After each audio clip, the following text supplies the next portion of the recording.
Oh, hello. Noisy, yeah, it's a bit noisy. Electro. MJ, Oh, that is a nice bit ahead. Turn your vibrator off. I should shut up. Any second now, I should shut up.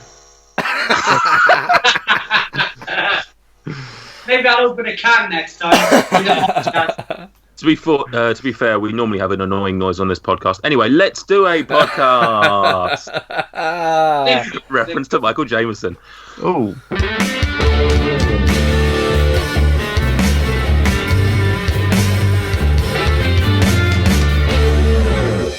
Welcome to episode 47, I think, of FRUK Unwrapped. The 47, 48, 40-something. Yeah. The official podcast of Food Review UK. Tonight we are going to be hopping mad as we discuss beer. But first, let me introduce you to the rest of tonight's 4-pack. It's hop. It's hop. Right. He's the beard of beer, the beast from the yeast, and the top of the hops. But to me, he'll always be Theo's dad. It's Stuart Phillip. Hello, Nathan. How you doing, Stuart? I'm good. How are you? I'm not too shabby. You're back to work? Yeah, been back to work for a couple of days. Yeah, back into the swing of things. It's like I was never away. Yeah. So you definitely need a drink then? Absolutely. Wait, what? Is that to like prepare lessons, or are the students back as well? Students come back in tomorrow, or as this podcast comes out, yesterday. Oh, wow, so you're just preparing? Yeah. Wow, fair play to you, mate. Yeah. Yes. Yeah, and I don't have a choice. We had to go back in. I've not gone in off my own bat. The teachers started back on Monday. Yeah. So I suppose they've got a bit more to do than the kids, haven't they? I mean, if you had a choice, you would have been back 3 weeks ago. Oh yeah. If anything, I'd rather not have a holiday at all. I'd rather just work 365 days a year. Absolutely, wouldn't we all? Exactly. Kind of easy doing one subject though, instead of 12. But no, you carry on, mate. Are you saying that the kids have a harder life than the teachers? Sort of. Okay. Yeah, you're an idiot. Any teachers listening, please let us know your feedback on that statement. Comment below. Next is a man who's as welcome at an orgy as Brewers Droop. Join me in cracking back after a hard day's work with Michael Jameson. Yay! Differences. Yeah, it's your catchphrase, I guess. Yeah, crack back from the old Foster Radler days. Yeah, very nice to hear. Was that was the first beer that you reviewed, I would assume? Yeah, I think it must have been, yeah. Beer. Brilliant. I need to be a snob, Stuart. Yeah, so are you looking forward to this? Very much so. We'll cover it, but I have got a beer that I'm excited to try. Okay, well, we will cover it, so don't spoil it. Well. Carlsberg don't book guests, but if they did, they'd probably pick tonight's. It's taken 47 episodes, but finally we have a YouTube personality who knows a thing or two about beer. Please welcome to the show, Simon from the Real Ale Craft Beer channel. Hello, everybody. How you doing? Thanks for the invite to come on. You're welcome. Thanks very much for joining us. It's obviously taken a little while, and as some of the listeners know, we were planning on having you on a few weeks ago, but unfortunately, some technical mishaps. Let's just call it that, shall we? Technical mishaps. That's the best way to describe it. Yeah. I was slightly worried because I think that weekend you'd been to Poland, was it, or Hungary? Yes. I went to Poland to the Wrocław International Beer Festival and drank a bath full of beer. Definitely a bath. At least a bath full of beer in 2 days. I was slightly worried something had happened to you in Poland and you'd had one too many a missed your flight and whatnot. Yeah. Firstly, for those who are unfamiliar with your channel, tell them a little bit about what the Real Ale Craft Beer channel is and what you do and how it got started and stuff. It all started out, YouTube was probably in its infancy. Would you say, Michael, YouTube was in its infancy back in 2010? It was still very early days, would you? Yeah, I think the first 5 years, so from, I guess, 2005 to 2010, that's probably what I'd call the classic days. The classic days of YouTube, yeah, absolutely. Now, I was always big into my mobile phones. Android had just come out, so I was watching loads of phone reviews. And I was about to pick a mobile phone in the January of that year, 2010, and I had a beer in my hand. And naturally, with YouTube, I just put in that beer into YouTube to see if anybody else was in a video on YouTube about beer. And there was an American guy called J.J. David. Joe D's beer reviews. Can you remember him, Stuart? No, I don't remember him. Yeah, Joe D. He was the first ever beer reviewer on YouTube. And he did a Hobgoblin. And he said, this beer is from Oxfordshire in the UK. and the penny dropped straight away. I thought, I can have a go at it. I love beer. And I started the channel. And I've enjoyed it. I've brewed beers around the world with different breweries. And it still feels fresh, even after doing it for 10 years. Drinking and reviewing beer on YouTube. I love it. So you've always been a beer fan then, I take it? Yes. I was introduced to beer. My dad gave me my first beer when I was about 7 years of age. And it was about 14, started drinking beer, and I've really enjoyed it. Trying traditional bitters, lagers, and then only really on YouTube, really kind of experimented with all the different styles out there to review. Yeah. What do you remember? What was the beer that you what was your first love of beer? What was the first one that you sort of got intoxicated with? Not drunk necessarily, but probably. But I've been a Welshman, played a lot of rugby as a youngster. And I remember we went over to Bristol under 15, so I was about 14, 15. And we was introduced to a beer called Hancock's HB. Have you heard of that beer? No. It was probably made in Marston's in that certain area of breweries, by a big brewery, but it was called Hancock's HB. Is that where the term "get on the sauce" came from? Oh. HB subs, yeah. And that was my first real love of beer, because we all had a pint after the rugby. Even with the Bristol side, we all sat together. We all had a beer or two, and that was my first real beer connects people. I kind of fell in love with it since then. That's mad. I just had a look. You're right. It was brewed by Bass, but it's now owned by Brains. So it's in Wales now. Yeah. Ah, right. Oh, I didn't know that. I thought it was kind of like a Midlands area of beer. No, they've had it's gone to Brains, so it's brewed in Cardiff now. Oh, cool. I've never had it. It's one of those old-fashioned cask beers. I don't think they ever packaged it, bottled or canned it. No, nice. 3.6 bitter. Yeah. You got to start somewhere, though, I suppose. What are you guys drinking tonight, if I can ask? Or I jumped again. No. I mean, go ahead. I mean, I'm settling down with a nice orange, lemon, and pineapple squash, followed by a Pepsi Max Cherry Chaser. Nate's not a big drinker anyway, but he's completely off the booze for his weight loss thing that he's doing. Yeah, totally off the booze. Michael doesn't like beer. Yeah. So what are you on tonight, Michael? Yeah, that's fair. So this was from actually Stuart's recommendations. Stuart, am I right in saying your favourite brewery is Cloudwater? Certainly top 5. I would say if breweries were football teams and you had to support a brewery, I'd probably have to support Cloudwater, because they're the big local team. Wow. Christ, don't give Michael anything else to fucking support. Yeah. He doesn't need another team. I thought you were going to say there that you support all the top 5, and there's some sort of slight against me. But no, I've got the New England IPA, a collaboration beer between Brewdog.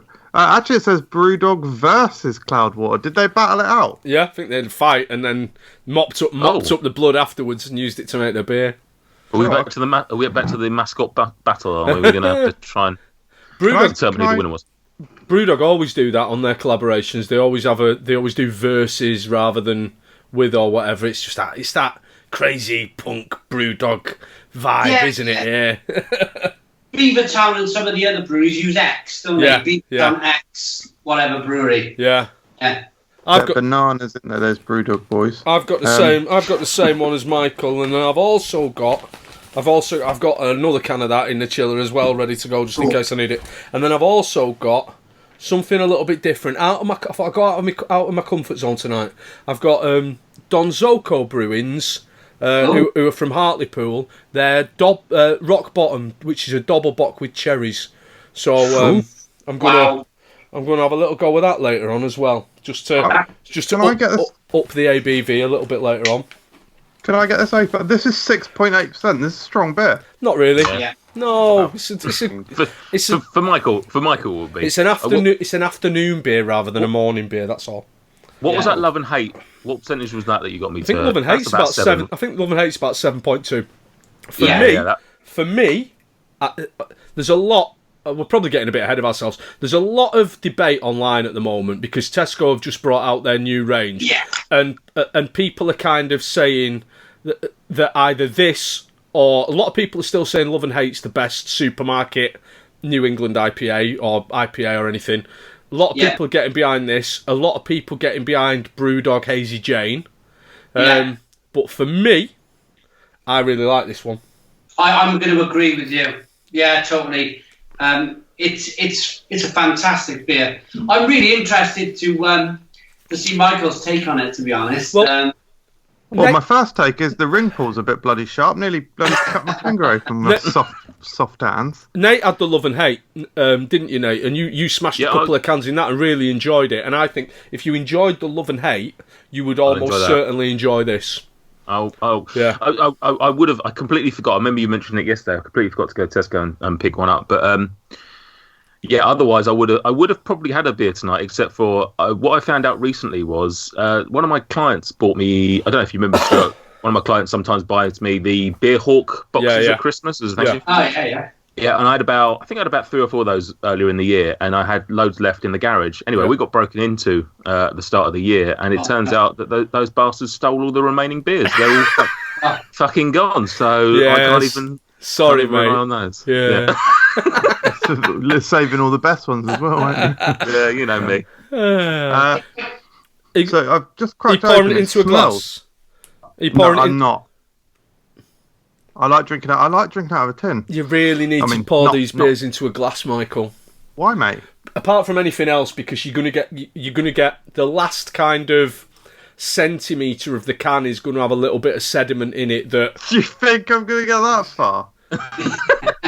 But that needs to be poured into the beer because what you want to do. A lot of people will shake these beers up. Also, like literally shake it up like mad before they open it to get it all mixed up. It's a little bit thicker than what you're used to, Michael. Also, you look really weird sniffing a can, whereas if you stick your nose into a glass, you look a lot more professional. Hang on. Right, while he's doing that, Simon, what are you drinking? Because obviously we did all that pre-recording, I guess. Yeah. What are you drinking? I'm drinking a Club Tropicana by Tiny Rebel Brewing Company. They were kind enough to borrow me one of their... it's a Phillips Perfect Draft System. Holds a beer at 3%. It's tasty. It's a really good beer. The only thing I want to mention is normally the craft beers I would say they're held or better drank at about 6 or 7, aren't they? Oh, it depends. Once you get to the higher ABV, I think something. What's Club Tropicana? Is it about 5.2? Is it? 5.5, I think. 5.5. That's around about 6 degrees. I'd probably be happy with that. Yeah, but stronger, little bit colder, unless it's a stout, in which case all bets are off. Oh, brilliant! Love a warm stout. Not warm, I mean like microwave warm, but. This system, though, what interests me about this system is. On the box here, you've got Stella, Jupiler, Leffe, Hoegaarden, Beck's, Franciscana, that sort of thing, that sort of beer. So it seems to be designed for like a lager machine, if you like. Yeah. And that's great for 3 degrees. That's absolutely perfect. Yeah. But I think Tiny Rebel are maybe trialing this system here at 3 degrees. And personally, I think, like you say, like I say, about 6 degrees, I like to drink my IPAs. Yeah, it's a big coup though for Tiny Rebel to get their beer into that system, because it's the only beer that you can get for that system that can be described as anything near craft. Everything else is big macro-owned beers. Absolutely. So it's a big coup for them, because you'd imagine that Phillips, if they're going to do the perfect draft system, they might look towards a bigger craft brewery like a Brewdog or whatever. But Tiny Rebel is... What's up with him? How fast should I pour this beer in? Because you really said fast, really quickly. Tilt the glass and pour it in. But before you pour the last bit in, so once you realise there's only a tiny bit, just swirl the can around a bit like that, and then gloop the hot yogurt in.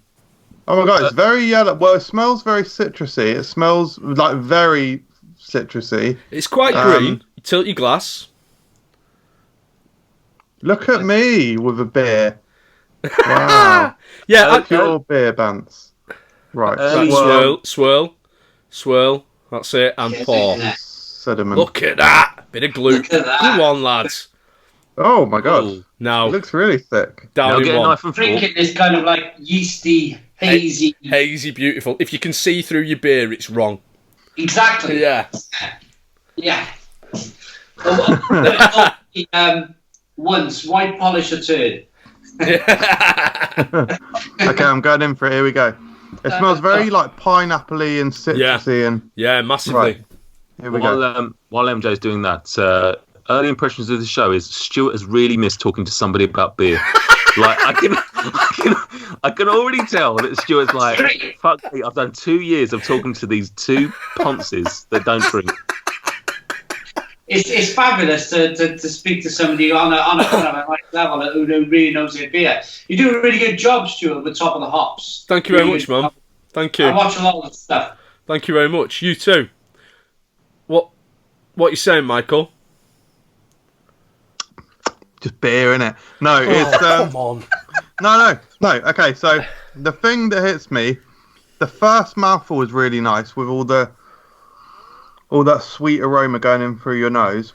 Again, I do find that with beer, all the flavours really in the smell, they all just taste like beer. So it is beer. It is beer.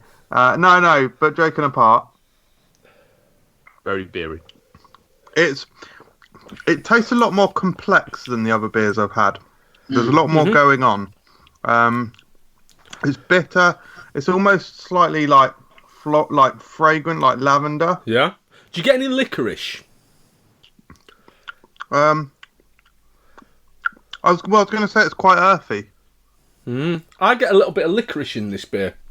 Yeah. It's the only thing that I don't that stops me from thinking it's absolutely top level. That I think it was my second can, and I think it's just a bit of greenness. It's super fresh. Because this has only been in the supermarkets for a couple of weeks. Yeah. I'm wondering what this beer will take. I think maybe in 2 weeks' time, this might actually be a better beer. But I think it's just flying out of Tesco's at the moment, though. It really is. I reviewed this beer, and I said this could be the kind of the game-changing beer of the supermarket. It might be the beer that we look back to in years to come and say, this is what changed craft beer for the mainstream. It's what I've been looking for, really, is to get more people. Half of my passion for drinking beer is to get other people to drink good beer. You must be the same, Stuart. Yeah. So the more people who kind of get onto this bandwagon, it becomes a lot easier to sell the stuff, and you find it a lot easier. Yeah. And of course, the price starts to come down. Yeah. I got a question for you, Stuart, if you don't mind me asking it. Go on. That is, how do you see it? Because I've also seen a debate online regards to independent bottle shops and selling their beers for £5, £6, £7, which is understandable. They have to make a profit, and then Tesco come in and go, bang, £3 a can, all 440 cans. Yeah. Where do you sit with it? I like to support independent businesses where I can. Like with there are some things where you don't have a choice to support independent. So when you go and buy a car, you can't support an independent maker or seller. when you buy a beer, you can choose to. So I understand why people have stopped buying Beavertown, for example, because you can choose to. You can choose to have some morals, and I do like to still support independent bottle shops, but I can't afford to drink I can't afford to just drink £6 a can Cloudwater IPAs. Yeah. So when I can, I will go and get myself a haul from a bottle shop. And in an ideal world, if I'm having a few beers in the night, I've got different kinds of beers, so different levels. So I might have a couple of cans of Brewdog Dead Pony Club. I can get 8 cans for £9. I have a couple of cans of that, nice and fresh. It's beautiful. And then I might have a Brewdog Cloudwater. I might have a Brewdog Hazy Jane.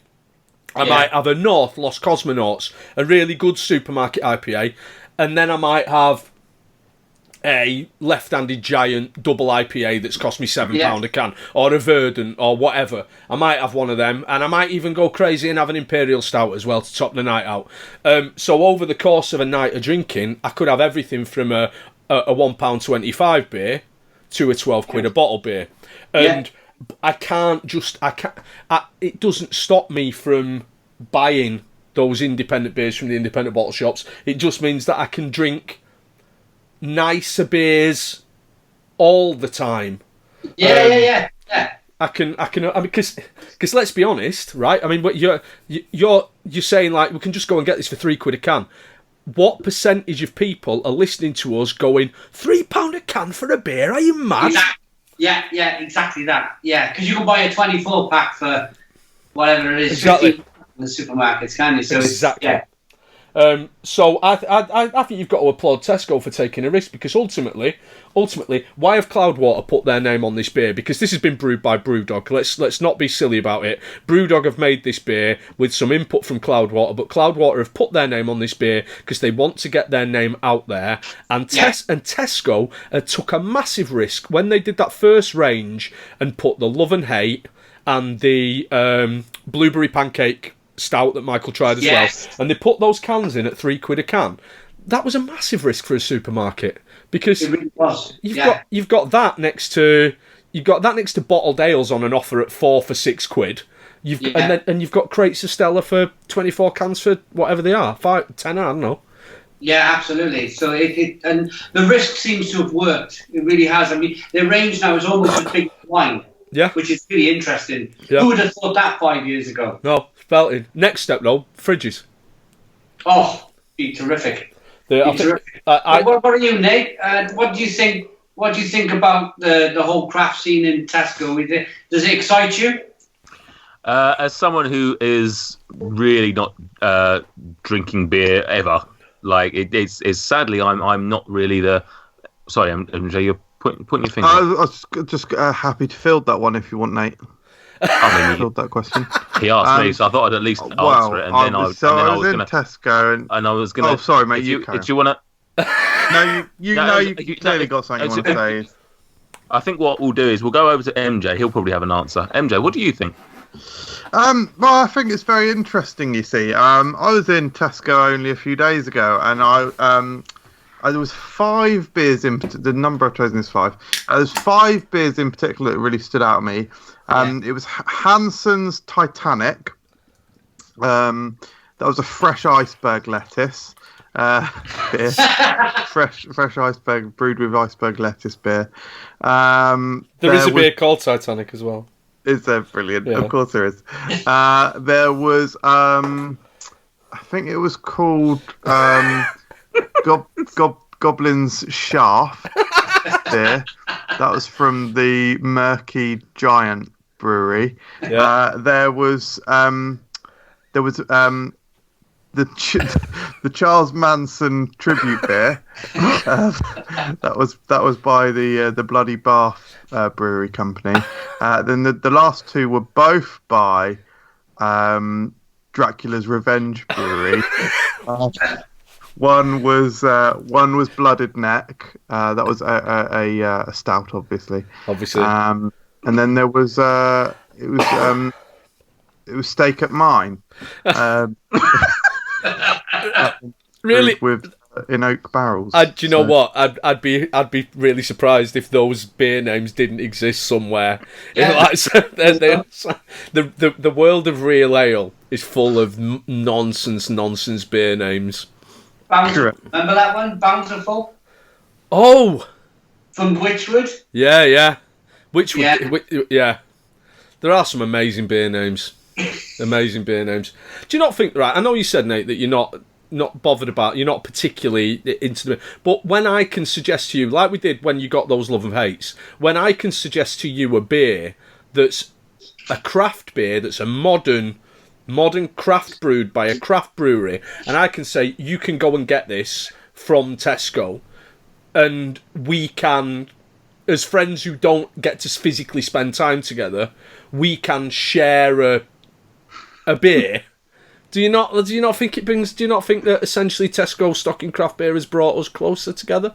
If you say no, you're basically saying you don't value my friendship. I mean, is that how your friendships work? Is that when you go to, let's say you go to your IRL friends, when you go to the pub together, yeah, do you only frequent pubs where you and your friends drink exactly the same beer at exactly the same time? Is that how your friendships work? Or when me and my friends go to pubs, what we tend to do is buy every single beer they've got on tap and all just have a bit. Yeah, right. We just share beers. Yeah, or just have a beer, like you just have one pint and you just have straws. Sometimes. Sometimes I'll buy a beer and I'll just dip my finger in it and then give all my mates a little taste off my finger, like a mother bird. I got sexy I will real say, fast. I do find it exciting finding these beers. Yeah. Like when I saw this in the supermarket, I was like, oh my god, they've got it. Yeah. Similar feeling to what I do with food. Really, it genuinely is like real life Pokemon hunting. It really is. I was going to ask you about the food, Michael. The same as I asked about the beer, bottle shops, kind of a few pound more, Tesco, a few quid less. Do you find that when you're reviewing the food that you support some of the smaller outlets and then of course you support some of the bigger kind of supermarkets? Is that how you try to kind of treat the food channel? Yeah, I guess sort of. I like to do a good mix first of all.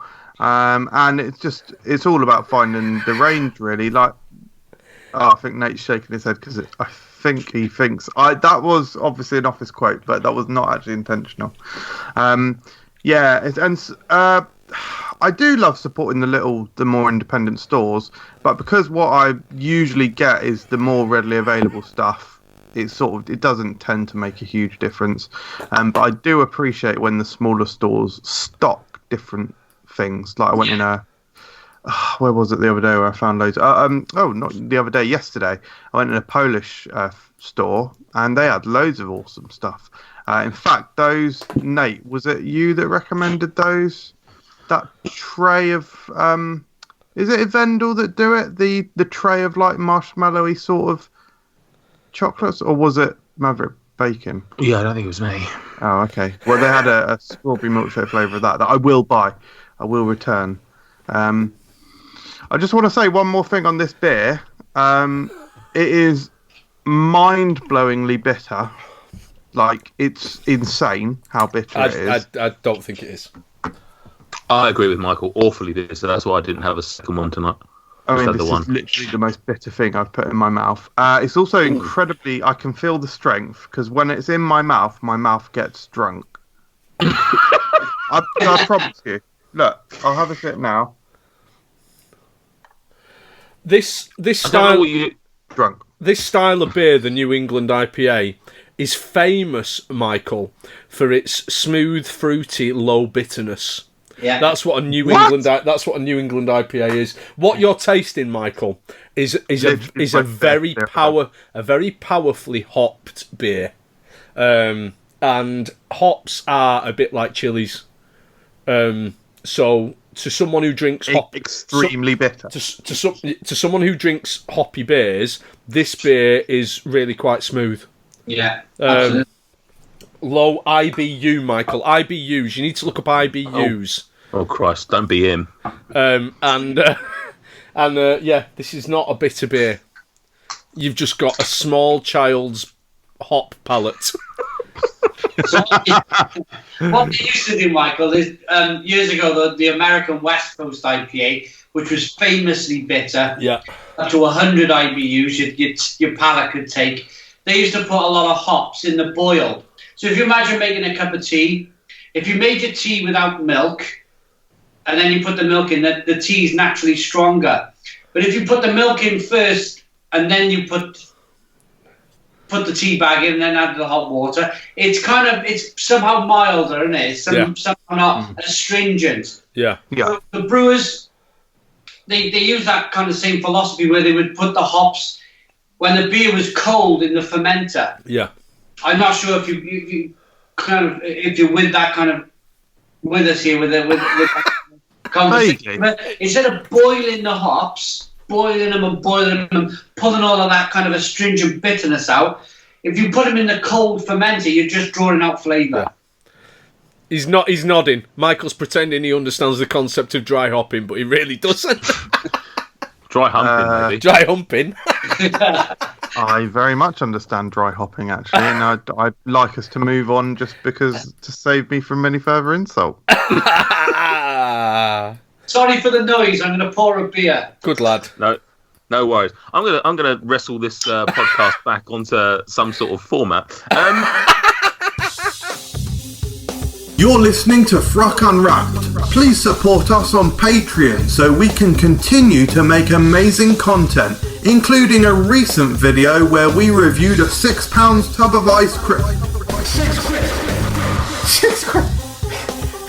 Has he lost the plot? And our recent £30 room service breakfast. This guy's a fucking idiot. Simon, as you may or may not know, on this show we do a segment with our guests, which is called Random Questions. Oh, there's been a mishap.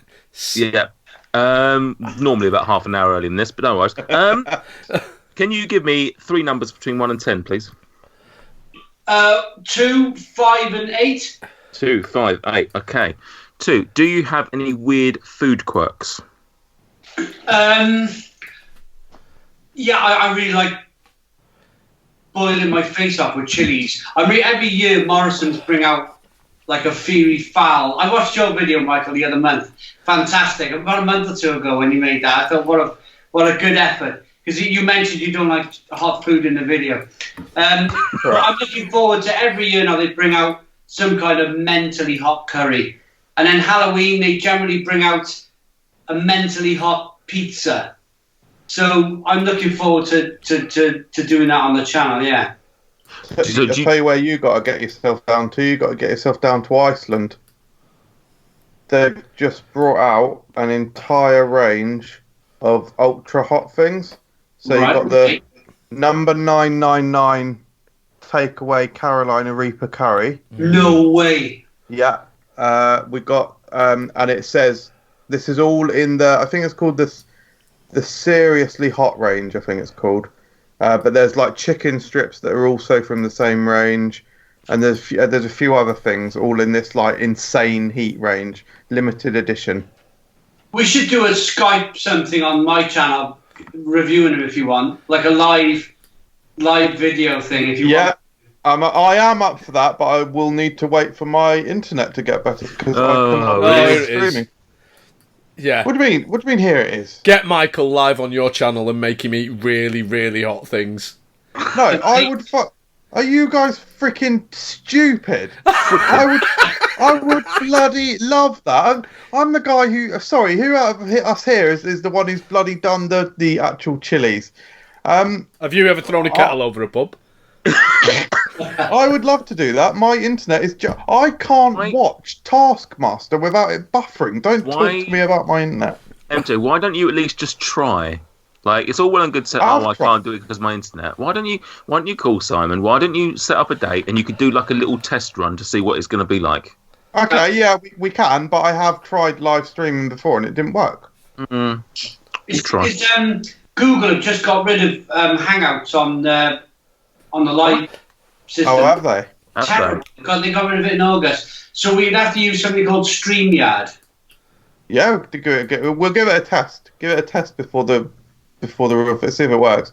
Like I say, I don't think my internet will be good enough, but we'll give it a try. This is fascinating behind the scenes patter, though, isn't it? Yeah. Yeah. Oh, I'm glad that MJ and Simon have got their software preferences sorted out.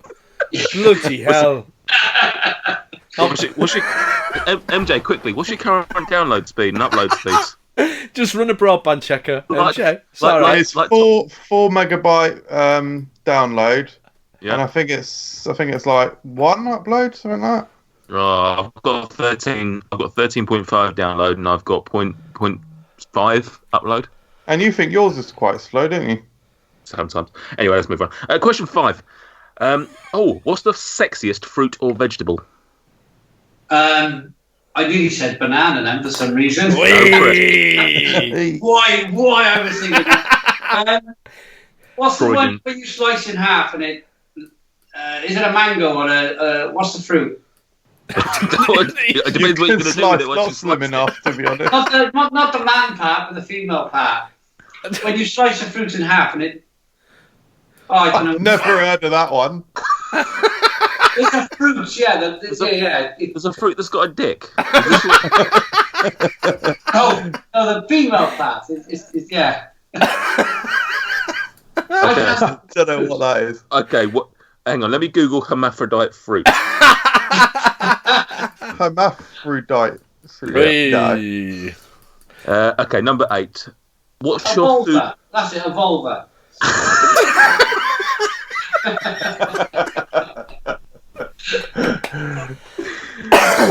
Supposed to be quite juicy, aren't they? Oh, Michael. Would you rather eat in a restaurant on your own or on a table of annoying strangers? Definitely on my own. Yeah? I'm quite comfortable, eating on my own. Yeah. With a camera, yeah.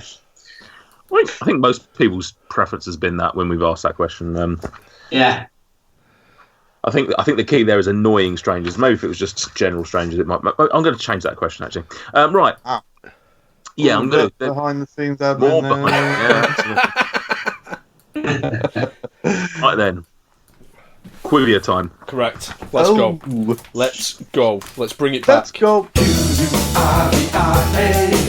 Yeah, it's Quillia time, so play Quillia. Q-U-I-V-I-A. Yeah, it's Quillia time, play Quillia. It's like a crossbreed with some trivia and a quiz and a such. It stems apart the two of those two aforementioned words. Q-U-I-V-I-A. Yeah, it's Quillia time, so play Quillia. Q-U-I-V-I-A. Yeah, it's Quillia time, play Quillia. Let's bring it home. I have called this quiz tonight "Frucking Around the World." Nice. Wow.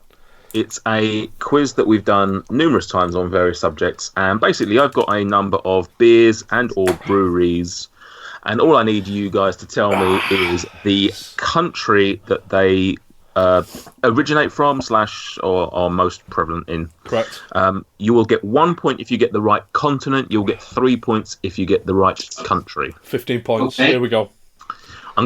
Because MJ is obviously the least beery of the three of you, I'm going to let him go last so that he can piggyback off the back of you two. Okay. Because it's only fair otherwise. Unless MJ wants to go first. Maybe. How many questions are there? There are 8. Stick me first in one of them. Okay, which one? I've got a nice little joke lined up about Transylvania, about that Dracula's Revenge. Was it what was that brewery that I like from Tesco? Dracula's Revenge. Yeah. Either steak. I've got a nice round mine or whatever. Yeah, that's it. Yeah, steak at mine. That's not one of the beers on here, I'm afraid. Are they all Are they all about beers, or have you got one about the Suez Canal? I've got one about the. Yeah, I've got a nice little bit lined up about that. So, Right, give me a number between 1 and 8, and I'll put you on that one. 1. Okay, number 1. Michael, you're up first on this one. 3 Horses beer. Oh, Three Horses Beer, unless I'm mistaken. That's located in the same town as the Dracula's Revenge Brewery, so I think that's Transylvania. No. That's as simple as the bit. Three horses. Three Horses Beer. It's a Three Horses Beer. It's a 5.4% Pilsner, apparently. And do you want the country? The country, but I will give you a point if you get the right continent. Okay. So Three Horses, that is actually a Canadian brewery. Oh, okay. Cool. Right. So, hang on a second. So, that's... Okie dokie. Stuart? I mean, I haven't got a clue. I'm getting confused with another beer. Meg. I'm going to go Mongolia. Cool. The wild horses. Yeah, that makes sense. Yeah. What continent's Mongolia? Asia. Asia. Yeah. Okie dokie. My geography's not... Oh, that's a really tough one. California, America. California. Wow, he's gone to the state as well. Lovely. All right, thank you very much. Number 2. We're going to start with Simon on this one. All or Nothing Brew House. They brew... House. They're definitely from the UK. Maybe, if I could say, Manchester area of the UK. I've not heard of them, to be honest, though. I'm guessing. Okay. They brew, in case you don't know, they brew Hustle Over Hype and Snooze You Lose Honey Brown. Stuart. Right. Well... There's a clue there, Stu, being a brown ale. Might be a northern beer. Well, that's... yeah, I don't think they're English, though. I think if they were English, I would absolutely have heard of them. So I'm wondering... I think it's probably a bit of a red herring. No, it's a brown. Brilliant. I'm going to go Canada. Yeah. Canada. Yeah. Yeah. Brown ales. Michael? There's a lot of brown ales around at the moment, though. Sorry, what's the name of it?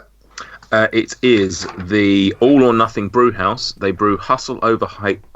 Can't say it. Hustle Over Hype Ale Wheat and Snooze You Lose Honey Brown.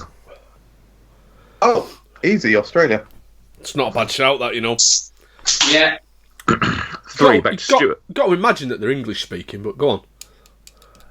Well, question 3 for Stuart starting on this one. Club Premium Lager. Oh, I mean, go on. A 5% Pilsner. That's going to be somewhere awful. It's going to be like... Sorry, it's going to be somewhere awful. No, it's going to be like, literally, that's the worst name for a beer. It's a bog standard 5% lager. It's the kind of thing that you go on holiday and you're like, I wonder what the beer's going to be like.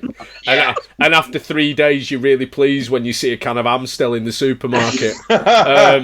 Club Premium Lager, Nathan, is from Lithuania. Lithuania. Is that AIDS? Europe. No, that's not AIDS. Yeah. No. Simon. Bahamas. I'm just guessing. Bahamas. Watch out, yeah. Why not? Michael. Armenia. Oh. You mean near what? Alright, question 4.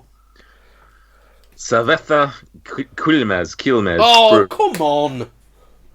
Britain. Sorry, you go first. I'm starting with Simon on this one. Saveta. Saveta. Is it a Q? Does it begin with a Q? Yeah. Quilmes. Quilmes. Yeah.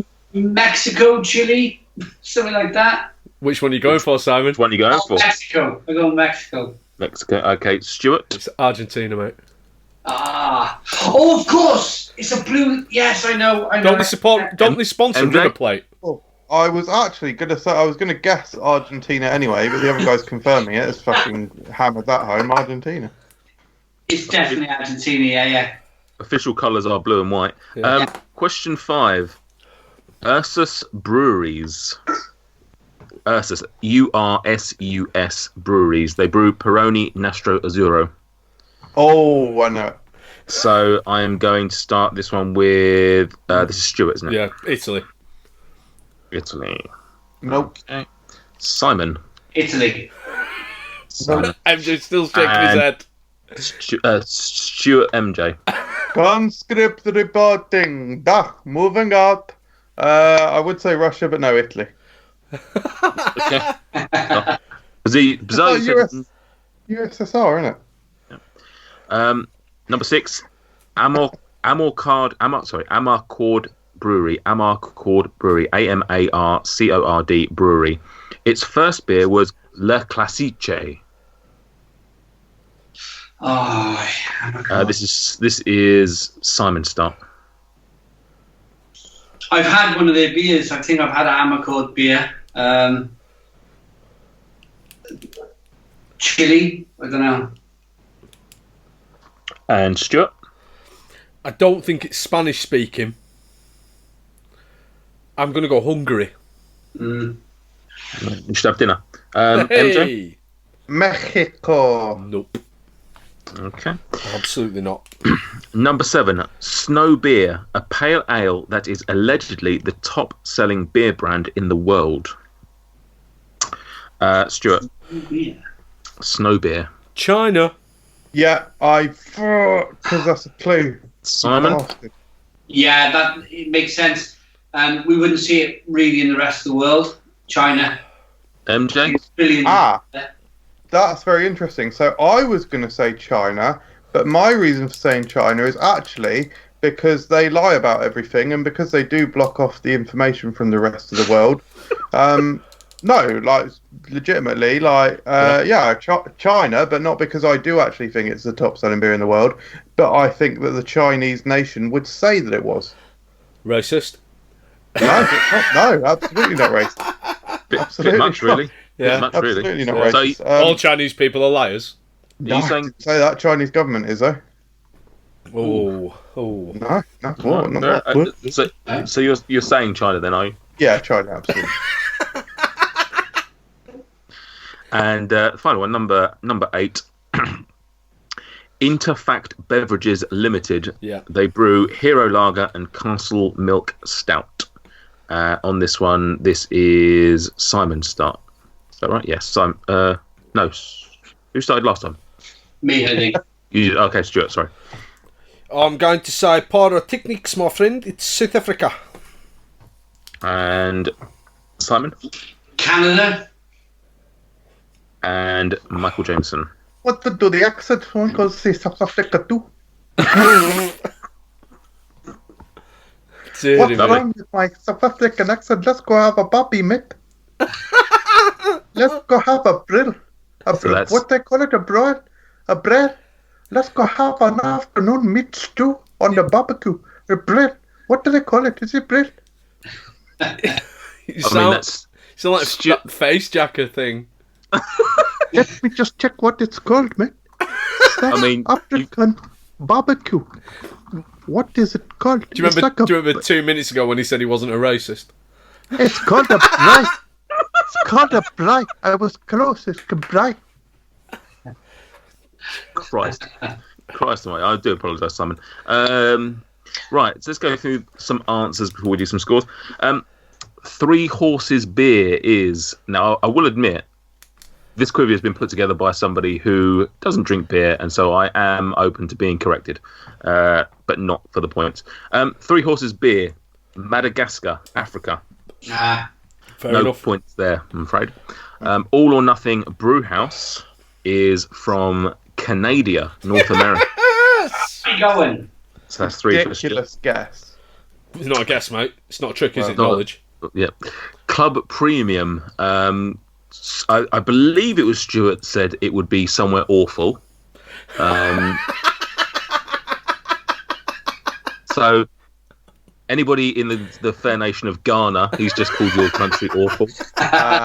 Mean. Yeah, no points on show there. Cerveza Quilmes, as Stuart said, quite rightly said, they sponsor River Plate and possibly Boca Juniors. Have they done Boca Juniors as well? Possibly, I don't know. Anyway, Argentina, South America. Ursus Breweries are not Italian. Romanian. Did you say Italian though? Yeah, we all said Italian. Romania. I said Romanian, I think. You The said, Ursus Breweries. Yeah, and they brew Peroni. apparently, yeah. They must brew it under license from the Italian brewery that brews Peroni. Then Wow, Listen, my friend, look it up. Yeah, It's don't question the answers, please. Answer the questions, if anything. Amarcord Brewery is however Italian. Oh, I get a point. Don't I? I get a point. wrong. I get a point. You get a point. I think 7. I'm winning, actually. Snow Beer is allegedly the top selling beer from China, as Michael said. Hey, I got a point finally. What was it you said, Michael? You said that they lie. Yes, they're right. Cool. And Interfact beverages are from not South Africa but Nigeria. Sweet. Oh. Ah. Well, I actually won. So if you could now do your Nigerian accent, Michael. Oh no, let's not do that. Let's not do that. Oh, it's not right. It's not racist to do accents. Why are you putting on that silly northern accent all the time then? Brilliant. Go on then, Michael. If it's not. And let's move on. You So know how to do it. I'm going to just talk over him until he stops. Please stop. It's not racist to do accents. Otherwise, why is it all right? Oh, it's racist if you do an accent from a predominantly black country. Oh, but it's not racist if you do a predominantly white country voice. Pathetic. Double standards. That's racist. Your double standards. Everyone should be equal. Everyone should be up for. If I'm honest, I think any time you do accents, it's possibly racist just because they're usually quite badly wrong. Brain of Quivia, Stuart wins with 12 points. And Stuart. Thank you. Simon and MJ with 5. Decent showing. You've miscounted. I think you're miscounted. MJ with 8. Still lost. Doesn't matter. Let's move on. Right, so let's see which of these subjects we've already crossed off. Opinions on the current world of supermarket beers we've done. Best beers / beer styles for people who are getting into beer / expanding. Discuss. Shandy Bass. Shandy Bass. Can I start off with slightly finishing off on the supermarket beer, and possibly saying Brewdog, it could be a very good starter beer, especially Dead Pony Club, for somebody who wants to get into the beer. But I've got a question for Stuart, if I can, question on question, and that is, I've seen a great big kind of lift from Brewdog. I've seen a big trough, and now I've seen with this beer, this Brewdog versus Cloudwater, them kind of getting their act together again. Yeah. How do you see Brewdog, Stuart? I think they're very, very important. I've got no ill will whatsoever. There have been some reports that perhaps in America some of their business dealings have been a little bit less than ideal. There was some stuff that came out earlier in the year about them perhaps stealing some ideas from people. Getting people to submit things as part of an interview process, and then not giving them a job and stealing their ideas. But those were never really substantiated. As far as purely from a beer point of view, let's get this right. Brewdog are not a big brewery. In terms of their barrel per year production, they're far less than a brewery like Green King.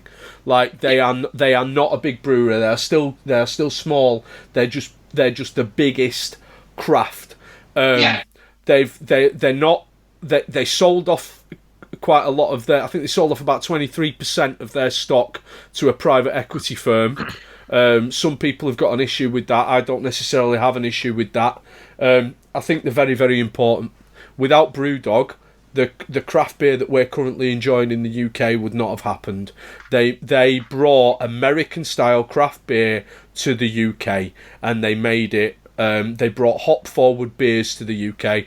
They still continue, not with the core range beers that you can get in supermarkets, but they still continue to put out things like the Paradox stouts and stuff, which are top notch craft beers.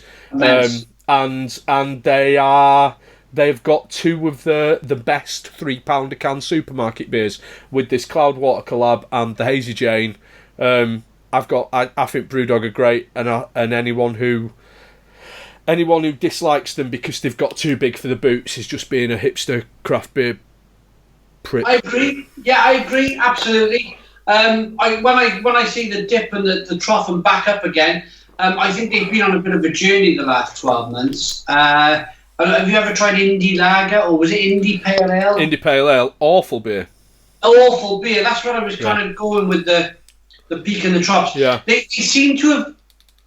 They went through a stage of producing so-so beers. Yeah. But the last 4 beers I've had, the last 4 releases have been really good.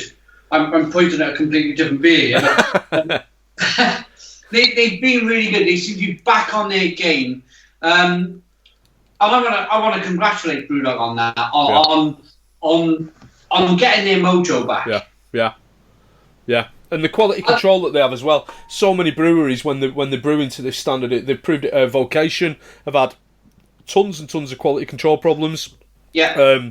By going into Tesco, Brewdog are able to put really good, consistent beers into the supermarkets, and because it's a worry if you go to a supermarket and you buy a can of Love and Hate at £3 and it's oxidised and tastes a bit muddy like so many of them have been, you're not going back here. Exactly. You're going to think craft beer's rubbish. Yeah. Whereas Brewdog are putting consistently good quality control beers. I think they're really, really important for the UK craft beer scene. And whilst a lot of the beers that they put out miss, and they've tried with the Indie and maybe the Quench Quake and a few other beers, they've gone bland, middle of the road to try and get non-beer drinkers in or non-craft drinkers in. Yeah. But they took a risk. I think people must be buying Indie Pale Ale. I don't know who it is, but people must be. I think they've improved it. There's a version 2 up, but certainly this Brewdog Cloudwater. Whenever I go to I generally, it's the big Tesco's that got it, the extra stores, isn't it? Yeah. It's sold out. Yeah. They're cleaned out every time I go in, as well as the North beer. You named it earlier. Lost Cosmonauts. Oh, terrific stuff. Yeah, good beer. Terrific. Yeah. I'd like to use an analogy, if I may. Go on. People talk about the difficulty curve of a video game, and great video games tend to have a very smooth difficulty curve. Yeah. My difficulty curve with beer sort of, used it as just a one-line bit earlier, but it did start Shandy Bass. Then it made the very slight incline towards Foster's Radler. Sort of. I guess it came down a little bit when I hit the Foster's Radler 0% alcohol. Sort of skyrocketed when I hit the sort of the European German Radlers, of which I've tried a few different ones, and like your Aldi Radlers, and is it Brasserie Radler? And then I've hit a wall, and that's with all these beers, all the beers, just the beer. You really enjoyed Thornbridge Tart, Michael. That was the best beer I've had. Which that one is was a that? beer. And it proves the point. There's a beer out there for everybody. Yeah. There's a style. There's a beer style out there for everybody. Absolutely. Bucket. Oh, he's gone for another one. Brilliant. Right, so answer Nathan's question then. So, best beers to get people. I think when Brewdog brewed that Indie Pale Ale, they brewed that for that exact reason, and it completely failed. For me, the best beers to get someone involved. You probably wouldn't go for something like this because, like I said, the hops are a bit like chilies. It would probably be something like a Dead Pony Club. Yeah. I think you've mentioned that to me before as well. It's cheap as anything. I've not had this, Michael's got is it London Beer Factory Sour Solstice? What? Yeah, London Beer Factory Sour Solstice. It's a blood orange and clementine. Cranberry. Yeah, blood orange and cranberry sour, 4.8%. I've not had it. Have you had this one, Simon? I've got it in the cupboard there, but not had it. You don't need to shake that one. It's not a hoppy beer. Oh, MJ, answer me this then. As a man who is self-confessed not into beers necessarily, and you've just literally given you a difficulty curve where you've basically said anything beyond a Radler is beer and nothing else. What do you do? What makes you pick up one beer over another? Is it literally like that? You've picked it up and you've seen that it says blood orange, which I know that you're a fan of, and you've just gone, I wonder if I'm actually going to taste blood orange in this, or is it a can thing, or? It is precisely what you just... Well, partly recommendation, but mainly the... basically, in my mind, all of these beers are like sodas. So when I look at that, I'm like, oh, a collaboration soda. And then I look at this one, I'm like, oh, a blood orange and cranberry soda.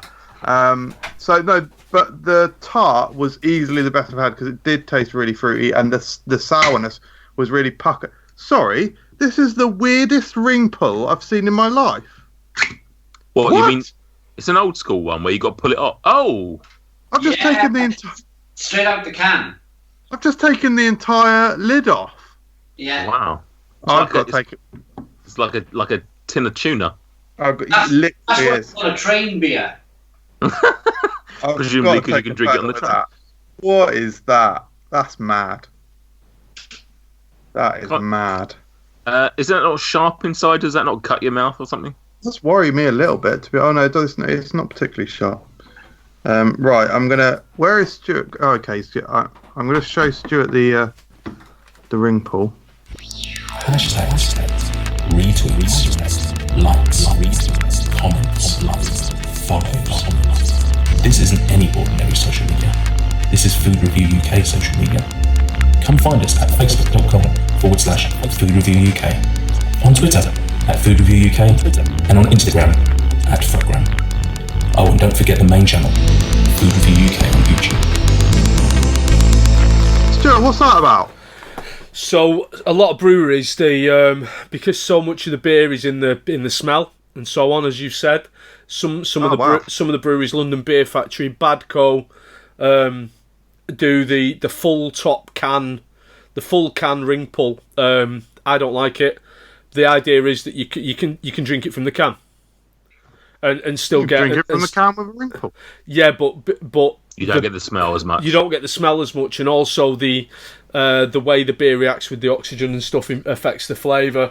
So the idea is that you can drink it from the can. I don't like it because it makes it really difficult to pour. Right. But I'm going to go for it, guys. Here we go. I'm interested to see what you see. I mean, I think I recommended that Brewdog, that Thornbury's tart to you, and that I think since then you've liked the idea of a sour beer, haven't you? Yeah, that's correct. You were always going to buy a blood orange beer. Yeah, I don't like the smell of it, to be honest. Stop smelling it and start drinking it then. Okay. I don't think they're a very good brewery, I'll be honest with you. No. I had is it the Big Milk Stout that they've done? I got slated for that. I reviewed that and got absolutely slated. My can was okay. It had a bit of body. It wasn't the worst stout. The other one, the jam donut, was it? Yeah. It was terrible. Terrible beer. I've heard people say that was better out of the can, and when you poured it into a glass, it was acceptable. I didn't mind the Big Milk Stout.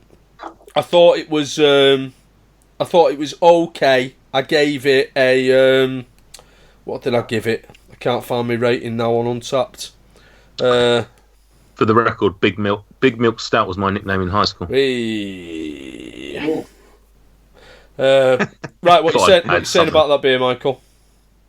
Oh, a soda? I'm not sure I can really taste the orange and cranberry, but yeah, sour beer is just like to me, it's a million times more drinkable than any other beer. Like, if I have a bit of this Brewdog Cloudwater, so bitter. Do a mix. Actually, especially after having the sour one, cannot drink it at all. I simply don't like it. But this one, there you go. Yeah, it's like sweet and obviously sour, and it's just like I could finish that fairly easily. I couldn't get anywhere near finishing the Brewdog. How are you finding the can? Yeah, I quite like it actually. Because you do when you raise it, you get a big old whack of smell. So you need to explore the sours, Michael. That's what you need to do. The fruitier sours. Let's not get crazy and get you on like lambics, but we explore some fruitier sours. That's the way to go. Okay, I'll explore fruity sours. Do you still see the Bashus beers wrapped in the paper in Morrison's? Oh, the yeah. Cherry mix. I reckon you should try them, Michael. I reckon you might like them. The fruit What are they called, sorry? Bacchus, BACCHUS. And the bottle is wrapped in paper. Okay, I'll have a look. Yeah, not with the craft stuff. It'll be with the Belgian, Germany stuff. So if you see a bottle of Duvel, it'll probably be above that. And they're sour as well, are they? Fruity and sour. It's quite sweet as well. Yeah, you probably like I it. like sweet. Yeah, you should like that. Very much what you'd call a child's beer. Right, now on to me. Excellent. Have you got any beers that taste like cherry Coke? That's what I'm... No, and what I mean by that is exactly like cherry Coke. No, but there's some belting cherry beers. Yeah. So if you get to... Is there cherry sour? Well, I tell you what, get yourself to Waitrose. You've got a Waitrose in Aylesbury. And get Creekbone. Ooh. Oh, yeah. Get the Creekbone. Yeah. Get the Creekbone. It's not as good as... I don't like it so much. I prefer the Gersburn, but the Creekbone would be a winner for you. Stop laughing because I'm saying bone, Nathan. It's spelt... Right, be careful because bone is spelt boon. B-O-O-N. Creek, K-R-I-E-K-B-O-O-N. It says Creek Boon. Yeah, I'd have picked up. It's like, yeah, it matches all the criteria, but it's the wrong one. Yeah. I've been pronouncing the Boone as Boone Creek, so I've been getting it wrong all that time. But there we go, Nathan. I would try the one we just mentioned. We didn't like the Wildcard Brewery. It's got a big picture of a donut on it. Yeah. Yeah. For me, I describe my review as this just tastes like cherry Coke. That's all it tastes. So what is bad for me, you might love it. What was it? So Wildcard Brewery. What's it called? Raspberry Donut Milk Stout or something? That was it. Yeah. Yeah. You see a big donut on the front of the can. Yeah, Tesco. Okay. Tesco. And there'll be plenty of it there. Because it's crap. Which is either good or bad. They sent me a message on Facebook saying, thanks for the review. Yeah. They weren't really thankful. No. Yeah. I also love that you can pinpoint one review, Simon, that you say, "Oh, I reviewed that," and we got and you got shit for it. Whereas MJ, I imagine it was every single review he posts, pretty much. Do you ever get stuff back, Michael, where you review? Maybe you don't like something, or maybe you do like something, and the company will come back to you and say either thanks or no thanks. It hasn't happened very often, but it did happen quite severely very early on. Okay. With the we got a message for aloe vera. Yeah, Taj Foods aloe vera drink. I basically compared it to semen, and they didn't like it. They sent me a message on YouTube saying, if you don't take it down within 24 hours, our solicitors will be in contact with you. I read the message 6 weeks after they sent it. Yeah, I'm sure they wouldn't. I'm sure they wouldn't, and probably couldn't have done anything. But I did take it down anyway. And in return, I went out to buy all the flavors I could of their products and gave them a fair and accurate review. Did you also do one versus semen, just so that you could compare the two? I didn't film that one, mate. I think Okay. That was just for you and Claire. Yeah, let's move on. Well. Obviously, Mr. Michael Jameson is a predominantly food, although does drink, reviewer. Simon, you obviously do some foods on your channel as well. What would you say are the best foods that you like to compare with beer? Not compare, but I think pizza. I like pizza and beer. Yeah. Always pepperoni. And as I kind of, what I like about Lidl's is that you can go in there one week and they've always got a theme like Greek or Spanish so you'd always have a different themed pizza. So I always pair it with a different beer. And I never used to like. Probably role reversal here with Michael with the beer. I never used to like anything other than pepperoni on a pizza, and now I've been trying all of these different pizzas from all around the world, and I'm eating doner kebab pizza, chicken doner pizza, and some of it's all right, especially with a beer. Yeah, it's not too bad. It's not too bad. And cheese and beer as well. I like really good strong cheeses with beer. Tell you what's lovely, Nice. like if you like a cheese, where someone might have cheese and wine, like a really good strong cheeses with Belgian quads. So like the super beautiful Belgian quads, like your Saint Bernardus 12s and your Rochefort 10s and your West Vleteren 12s and Nathan I Scott. was in the gym. I was in the gym last night working on my Belgian quads. Actually. Yeah, but like you're absolutely bang on in that pizza and beer go together. But it's got a bit. It's one of the only occasions where I will enjoy a fairly basic like you go and buy when they've had the Greek week at Tesco, so I'll buy a 6-pack of Mythos. At Lidl, so I'll buy a 6-pack of Mythos, and it's one of the only occasions where I'll drink like the standard lagers and what have you. But well, just for the listeners, every single one of us has rolled up our sleeves and are flexing our muscles at each other. Because what you don't want is one of your 6-7 quid a can beautifully crafted IPAs with your food, because you want to enjoy the beer separately. So you either want your beers that you've had tons of times before, or even just some lager. Just some lager, not Carling, obviously, but just some, like a premium strength lager. Take that, Carling. If I can drop a quick story in here, I went to Belgium. I went to Brussels, and it was part of a European beer bloggers conference. So bloggers from all around Europe and America. We hit Belgium, Brussels. They took us to all these fancy places, and the last night they took us to a Michelin star restaurant. Wow. And we had all of these wonderful beers, chocolate quads from barista beers and everything you could possibly want. So I was really enjoying the beers, and then the food came out.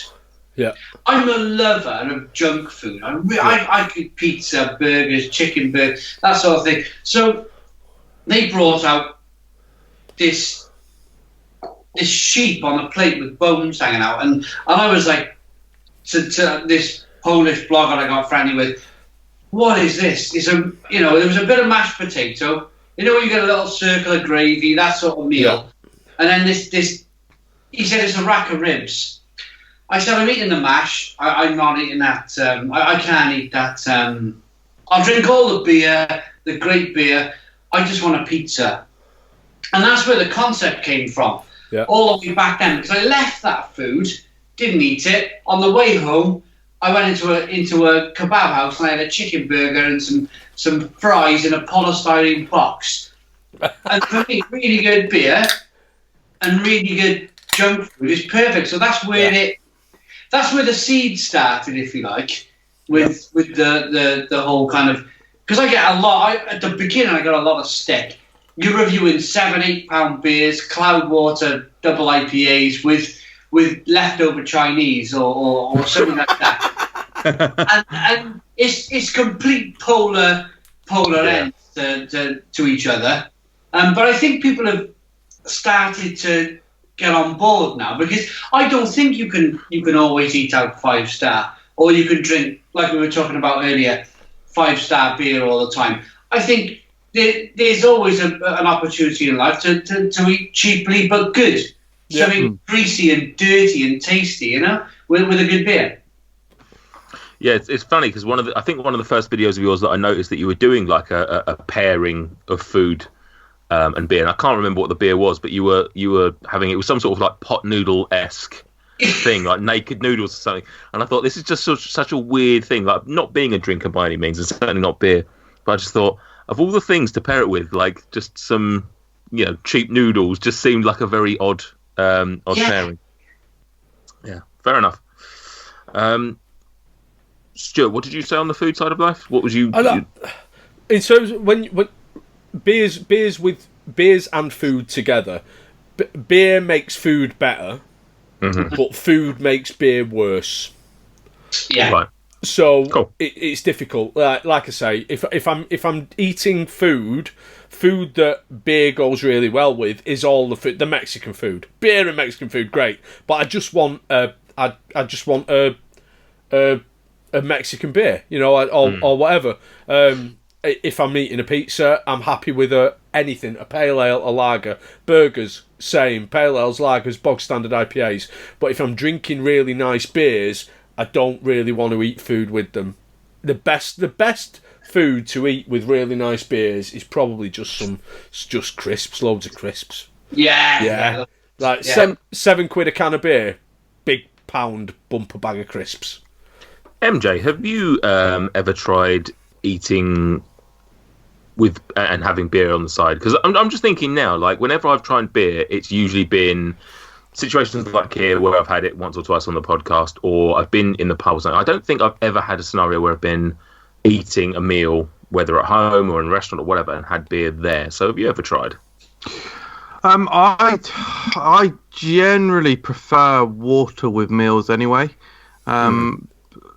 Yeah, I have tried it with things like curry, and it intensifies the heat in the bun, so I don't want that. I don't even understand how that is a thing. Ooh, let's make this more painful. Yeah, nah, it just doesn't appeal to me. I think it is a shame. I wish I liked beer, because it's such a massive world that I'm missing out on, and also crucially, I think it's a lot more fun and less pretentious than the world of wine, which my thoughts are, I believe, are well. No, you're very wrong. If you think the world of beer is less pretentious than the world of wine, you need to join some of the Facebook groups I'm on, mate. I think it's probably... I totally agree. Some of the Facebook... they argue amongst themselves over some of the silliest things, don't they? Yeah. I should say the companies rather than the punters, though. Like, when are you going to see a wine label with a flaming skull on? That's a really good point. I mean, but I think, Michael, going back to it, I think drink a load of sours, and then what will happen is you'll just slowly... I hated Weizen. I couldn't understand banana and clove in a beer when I first tried a Weizen. Had a few, and I got it. And that was my favourite style of beer, is a Weizen. Really? Yeah? Yeah. So are they all banana? No, there's no banana in it at all. A Hefeweizen, it's a German wheat beer, basically, that's got a high yeast content in it, and you get and you get these the what's called esters, Michael. It's a chemical that provides a banana-y flavour. Nathan's found wine with a flaming skull on it, by the way. There's Weizens on the channel. We were sent. I did a Hefeweizen on top of the hops. Oh yeah, I figure I remember the logo actually. Yeah, big bottles with a poppy Welsh top. Yeah. Telegraph sort of typed font. I think it'd be great to see you review loads of sours on the channel, Michael, and then like maybe kind of move on to other styles of beer. Be great to see. I will make no promises, but I will certainly aim to do that. I'll aim to find a beer for me. Cool. I think that every time Stuart does a Top of the Hops, you should also do a review of it as well.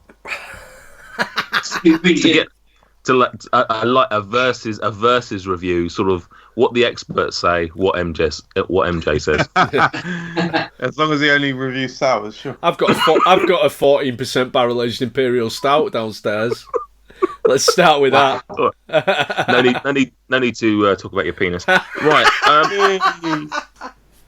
Stuart touched on it earlier. What are your... I mean, we've sort of touched on it the whole way through, really, but what are your favourite beers and breweries? What's your actually sort of top-notch? Let's stick to breweries, I guess. Yeah. To narrow it down.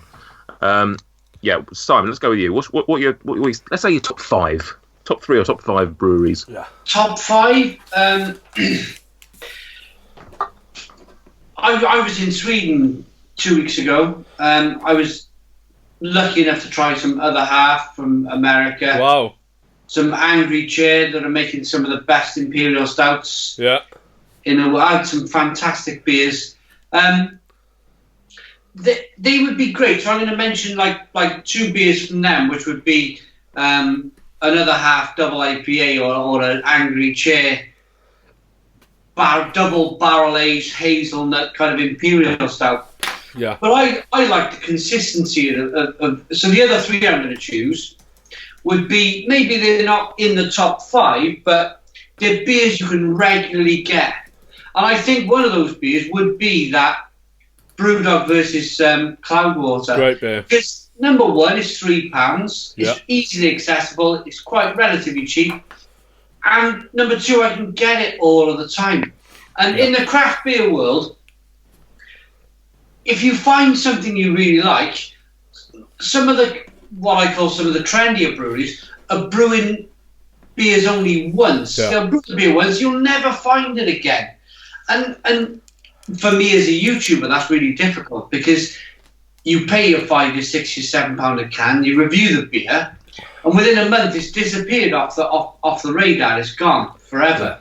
So I would say Courage Russian Imperial Stout is another one. One of the first Imperial Stouts in the UK. And the Cloudwater versus Brewdog, I'd say, is another one. Yeah. And maybe Love and Hate is the... Oh, no, sorry. The Blueberry Waffle for £3 a can is terrific. And, again, easily accessible. Yeah. If that was a little bit thicker, it'd be an absolutely world-class beer. Terrific. Yeah. Terrific beer. Yeah. Like a milkshake. Yeah. Yeah. Yeah. Stuart. Cloudwater. Cloudwater do a core range now. See what Simon's complaint about beers being kind of ephemeral and coming and going is what I like. I like trying new beers.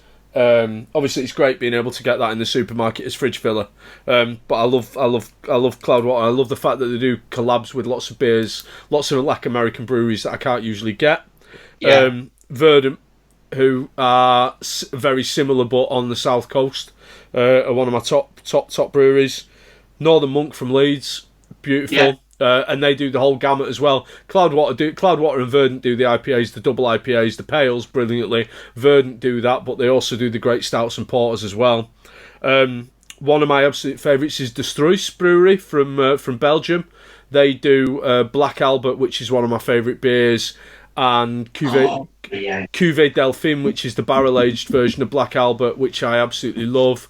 Panapot, which is like a barrel-aged, Michael's nodding, like a barrel-aged barley wine. And then Yeah. and then in fifth, and then like a fifth brewery. I really like Daya, but I just don't get much Daya. How far away a day from you guys? Daya, I think they're Cheltenham, aren't they? So they're a fair trek from me. It take me about 2 hours to get there. I've literally got no idea of UK geography. I imagine that it's probably fairly central to the three of us. Like, probably, I don't know. Maybe where is Cheltenham? It's near Gloucester, isn't it? Don't know where Gloucester is. Gloucester's north. I would say just under. It's all the stuff below Birmingham. Yeah, somewhere around there. It's a trek. We should do a meet-up or something. Or meet at Daya. We'll go. It's next to the train station. We'll all go to Daya. There you go. And get smashed on Make pails. a day out of it. A day out. Yeah, a day out of Daya. I would say maybe Daya, or there's. I haven't had enough. I haven't had enough Daya. So there's there's a kind of whole group of breweries like Left-Handed Giant, Polly's, Track, North, who are all really, really good. I like them all. Yeah, absolutely. Yeah. Move on, Nathan. Michael, what about your favourite breweries? Foster's. Yeah, obviously. Probably is Courage, actually, isn't it? I will say when I did the blind comparison of Foster's, Carlin, and Carlsberg on the channel, Foster's came out top. My man. Yeah, There you go. yeah. I thought it'd be Carlsberg, but it was Foster's. I have one, and it is based solely on one beer, and that is who does Love and Hate? Vocation. Yeah, them. Yeah. So they're my top 5. When you don't like beer, having Vocation as your favourite brewery is a strong hipster statement. Yeah. And it's based on it's based on 2 cans that I had, which you suggested might not even be the best ones anyway, because they were in the black top, or was it the silver top that was the? Yeah, they were the older brew, but yeah. Yeah. Well, I love it or hate it. Great. Yeah, like Marmite. Moving on. Have you guys ever tried? I would imagine Stuart has, and I feel like we've already had conversations about this. Home brewing. Have you ever tried? Simon, I would imagine yourself. I made some homebrew.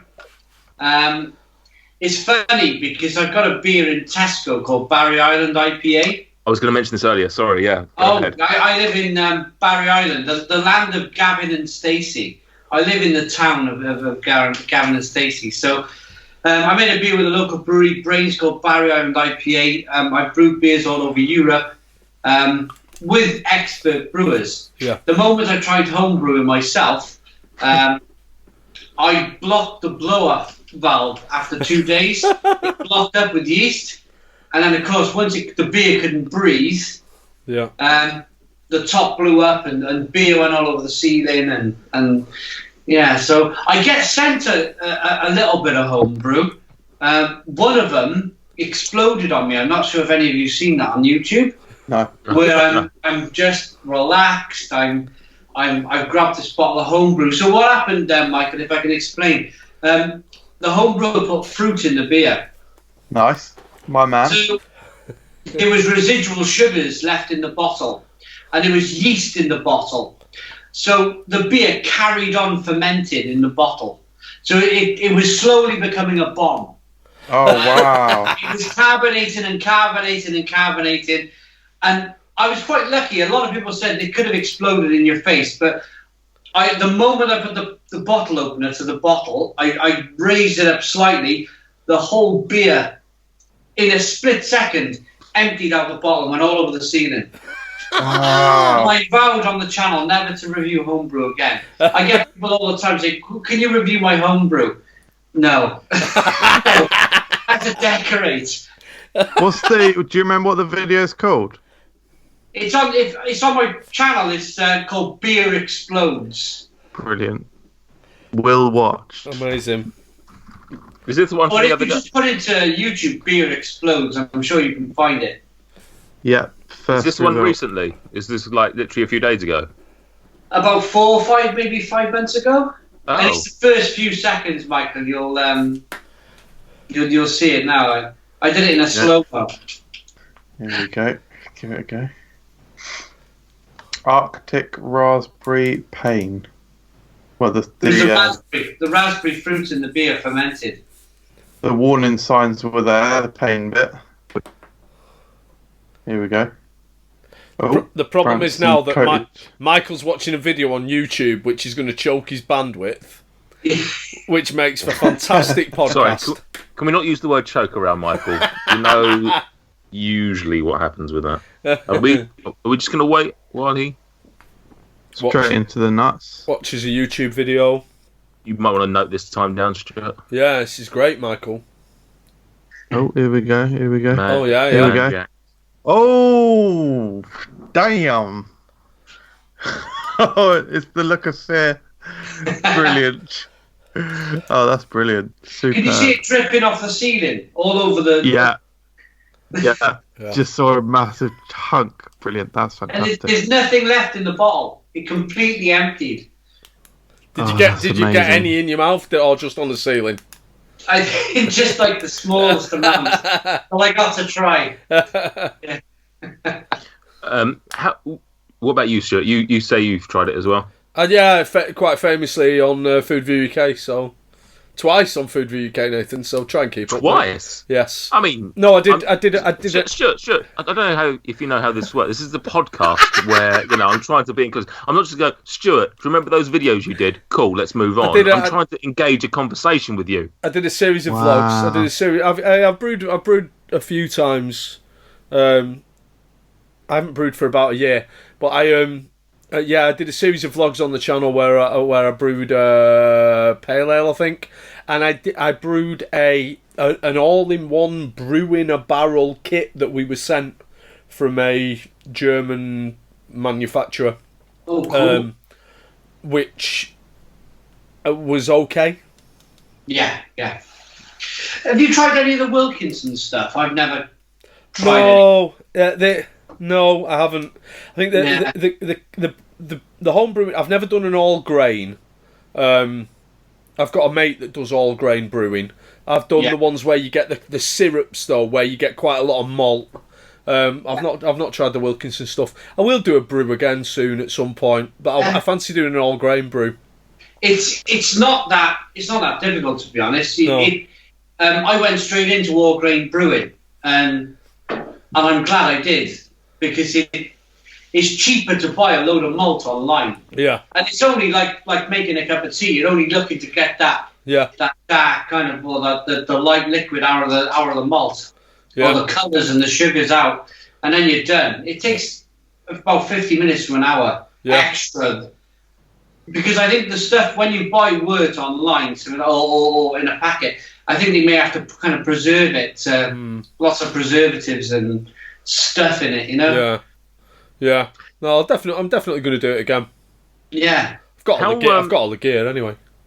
How do they compare in terms of like versus sort of other? I appreciate you're comparing it with other beers, but like what's the biggest difference between a home brew and something you can buy in the supermarkets or something? It's miles cheaper, but it's not as good. Miles cheaper. You can make a pint for about 5p. Yeah. Blind. When you say it's not as good though, what is it that's not as good? Is it just literally just a flavour thing, or is it the? It's not as refined, is it? You know, I'm not a. There's always a compromise when you're home brewing. Every time I've made a brew, there's been something that's not gone exactly as you'd hope it to. Yeah. You can't control the temperature exactly as you'd like to when it's fermenting. You can't. I'm not a brewing scientist, as much as that may surprise you, Nathan. But you are another type of scientist. Correct. Yeah. I'm a quantum physicist, quite famously. The home brews that I've made, most of them have just been dead drinkable, and it's dead nice when you've had 4 pints of your home brew and you're feeling a little bit happy about it, like knowing that you made that tipsy. That's a really nice feeling. It's very proud to think I am completely and utterly responsible for every part of my tipsiness. Yay! But after a few pints of home brew, you're thinking, I'll probably just have one of those nice IPAs that I've got in the fridge though now. But it's good, and it is nice making your own beer. It is a sense of achievement. It's I think it's like building a fire, isn't it, or like doing a really good barbecue. It's like it's man points. I reckon if you went all grain, I think that would change everything. I really do. I think that would change everything. I think when you buy the wort, that's like the next stage. That's where they just got the sugars and the colour out of the malt. I think, as I mentioned earlier, I think they've got to preserve it somehow. Yeah. I don't think, again, that if you're brewing with fresh malt, I think that would make all the difference. Yeah. No, I'm definitely going to give it a go. I'm definitely going to have another go. Right, Stuart. No, your name's not Stuart. Michael Jameson. Can you hit me, and can you hit me hard with some social media questions? Suck man, it's time for questions that you posted on all the platforms that you utilize to provoke our replies. Although increasingly I'll posting the forms of statements that require no response, as opposed to the questions we requested in our initial posts on the aforementioned Suck Man. I'm going to power you right in the kitter. And rattle through them, my friend. This is going to be very special. Let's not slow it down. We'll just... have a really if we do it quickly and do one at a time, but really quickly. Setting it up, mate. No dilly-dallying. If you just... It's going to be very concise. It's going to be very quick. I want to please you. I want to do what you say, but I need to get the setup out of the way, Nate. And you questioning it. Right, so guys, we're doing something a little bit special this time around. We posted this thumbnail 2.5 months ago. So this is a blast from the past. Let's do the social media questions. We got Uzi Char, Bong Lungs, let's get the Henrys out. Yeah. I know to said do these quickly, but this is pre-relationship bong lungs, What? isn't it? This is pre his relationship with Maddie Madwell. These I believe that's right. Yeah. All right. Oh, yeah. When he was young, free and single. Correct. Someone called Bong Lungs has replied. Bongers. Get the drank out, get the bong out. Correct. Of course. Nice. Yeah. And then Uzi Char has replied. Uzi. Corvasoir, this guy plays too much Xbox, shooting guys in the headshots. Cool. Yeah. Maddie Madwell just said whoop whoop. Correct. Yeah, that's hang on. With hindsight, it was always there, wasn't it? Yeah. It was always Yeah. there. They played us. Yeah. Then Bong Lungs, Bongers. very appropriately, has said, every day is the summer of cider for me and Natey. Wrong drink. Yeah. Different drink. Yeah. Move Yeah. on. Different drink for different need. Different needs. Another comment here from someone called Bong Lungs. Bongers. Longers. Love the video when Simon's eating his burger with chili sauce, just kicks the glass across the garden. Buzzed of the accent you have once or twice. I've done it. Yeah. No idea about that. I'm starting to wonder, has Bongers ever asked us actually a question? No. No, certainly not. Uzi Char, opinions on Stella, Hennessy, Corvasoir. I'm a brandy man, but fucking love Stella. And no, I don't wear a vest, and I'm certainly not a wife beater before the jokes start coming in. Banter. And then 2 laughing emojis. Banter. Don't really like Stella.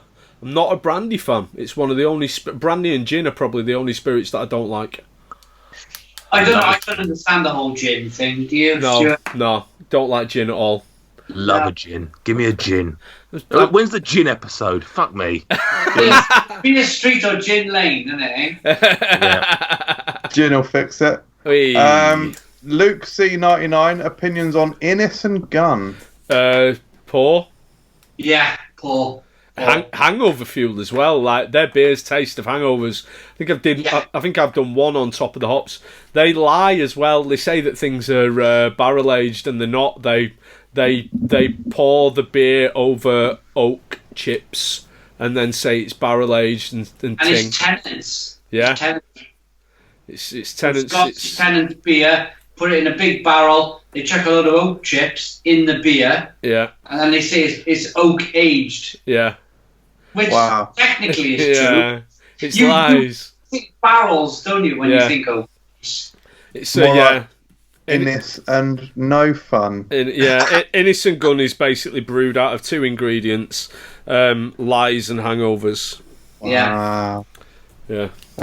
So Amelia Hills, what is your opinion on beer battered food, e.g. fish? I think it's phenomenal. Yeah, why not? Yeah. Yeah. My opinion is yes. Yes. Yes. Yeah. It's good, yeah. I agree. Yeah. Right, we've got a comment here from someone called Bong Lungs. Bongers. G. Gang. My granddad says, Jason, you're going to end up like Nesbit. Right. I assume that's... Good. Like, does he mean like Rabsy Nesbit or like Mrs. Nesbit out of Toy Story? Don't know, it's not spelled either of those ways. Yeah, James Nesbit. I don't think it's spelled any of those ways. N-E-Z bit. Right. Sweaty Thumbsticks, Luke, shout out Luke. Go for it. Get on the FRUK Unwrapped fans Facebook page and check out his newest television show, Food Fusion thumbnails. Michael Burpin. I don't really... Hey? Burpin there, bit. Has he done them yet? No. So how are people going to check them out? Well, if you let me explain at the beginning, this is a time travelling bit. I don't really like beer, and I've never understood when people say you have to drink it until you like it. What they've basically described is Stockholm syndrome. There is. Olives. I'm still learning to love olives. Oh, really? Olive, you glad I'm not an olive? Oh. And then we've got Leon Tricker here. So not sure we've had this guy before. I'm about the same age as Stu, early to mid-40s. And when we were growing up, pubs had a choice of 1 lager, 1 bitter, a mild, and if you were lucky, a stout. Yeah. Ladies would only be allowed to drink half pints of lager and usually with either a lemonade top or with a dash of lime cordial. Correct. Dads would go to the pub at Sunday lunchtime because pubs were only open limited hours back then. They would come home late. The roast would be ruined. They'd have an argument with the wife and kids and fall asleep on the sofa. It was a simpler time, but was it a better time? Yeah. Well, his dad was still living at home at this stage. I think is the main. It's the main thing. It's ruined the narrative a little bit with the with the time travel. Go back and listen to the others. Luke C99. It's a beer podcast. I know. I'm putting it out there. Apple cider is better than dark fruits. Damn in the both. Oh, yeah, no, he's right. Yeah, dark fruits is dead, and I had some apple ciders over the summer and quite enjoyed them. So wow. The Lamina. Sorry. Yeah, I was just going to say I had some over the summer as well, and I loved them. Yeah, correct. Yeah, well, every day is a summer of cider for Nate. Yeah. Merry down. Gang. Laminator, Stuart, going to love this one. Go on. That was it. Cool. All right, yeah. Eliminating. Olish Plinsky. Stuart just wants some updates on your tapped app thing, if you're still doing it. Any more 5 stars, any 1 stars. Also, keep smashing it, Nate. It's unreal how far you've come in a year. I've come even further since then. Oh, and it's also not been a year, so. Yeah, it's not been. When is it a year, Michael? In 8 weeks, because you're on week 44. Wow, that's how much attention you've paid. Amazing. Should also, while Stuart's looking at his thing, it's all well and good me getting some props there, but also throw some back at Mr. Michael Jameson, who's lost 1.5 stone, over that now, probably, is it? About 1. It's 1.5. Yeah. In a couple of months. Amazing. Well done, my friend. How do you balance it, Michael? On his belly. 2 legs on the scales. Pretty simple. Balance what? The balance, because I mean, you probably find that a lot of the junk food does you really well on YouTube. So you go out for like 20 chicken nuggets. Do you eat like a few of them, or do you eat all? I find I got to eat all of them, and then being a 40-plus-year-old man, it just piles on. So basically, I've not really changed how I review, particularly. Yeah. I'm still eating fast food. I still have takeaway every Saturday, like 100% guaranteed. Yeah. I've basically changed the main things I've changed. First of all, taking up running. Second of all, I started calorie counting, and that's really one of the big keys for me. Like, I think I've made some really half-hearted attempts, not only at losing weight before. I'm like, I'm going to eat healthier, and like maybe I'll eat slightly healthier for like a week. Yeah. But I've also made half-hearted attempts at calorie counting before and just not kept it up. Whereas now I'm properly calorie counting, but I've also tried to do things to help myself, like eating a breakfast that is actually filling and that keeps you full so you don't snack. So I'm having overnight oats. Or actually, I've just started doing morning oats now because it's basically the same texture, and I can't be bothered to do it in the evening. Yeah. And been a bit more sensible with fast food. So before, I might have got like a genuine order for me from McDonald's before would have been maybe 10 chicken McNuggets, because I share a 20 with Claire. A large big tasty meal, and then some mozzarella dippers. That'd be like quite normal.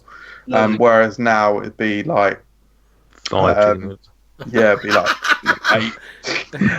Whereas now it'd be like probably maybe 3 chicken selects and a double cheeseburger, and like or even just a Happy Meal and then a burger on the side. But I'm not. Like that sounds like a bit for the size. Yeah. I'm not really being that restrictive on myself for fast foods. It's all about cutting out. I mean, this is obviously going into a diet episode, but it is all about cutting out where you can. It's more about making small changes than it is large changes. Yeah, small changes, a bit more control, and being a bit more sensible. And like things like Stu. I go on for Stu. I'll have a few beers now. Yeah. And I'm going to be perfectly honest. I've had 3 beers.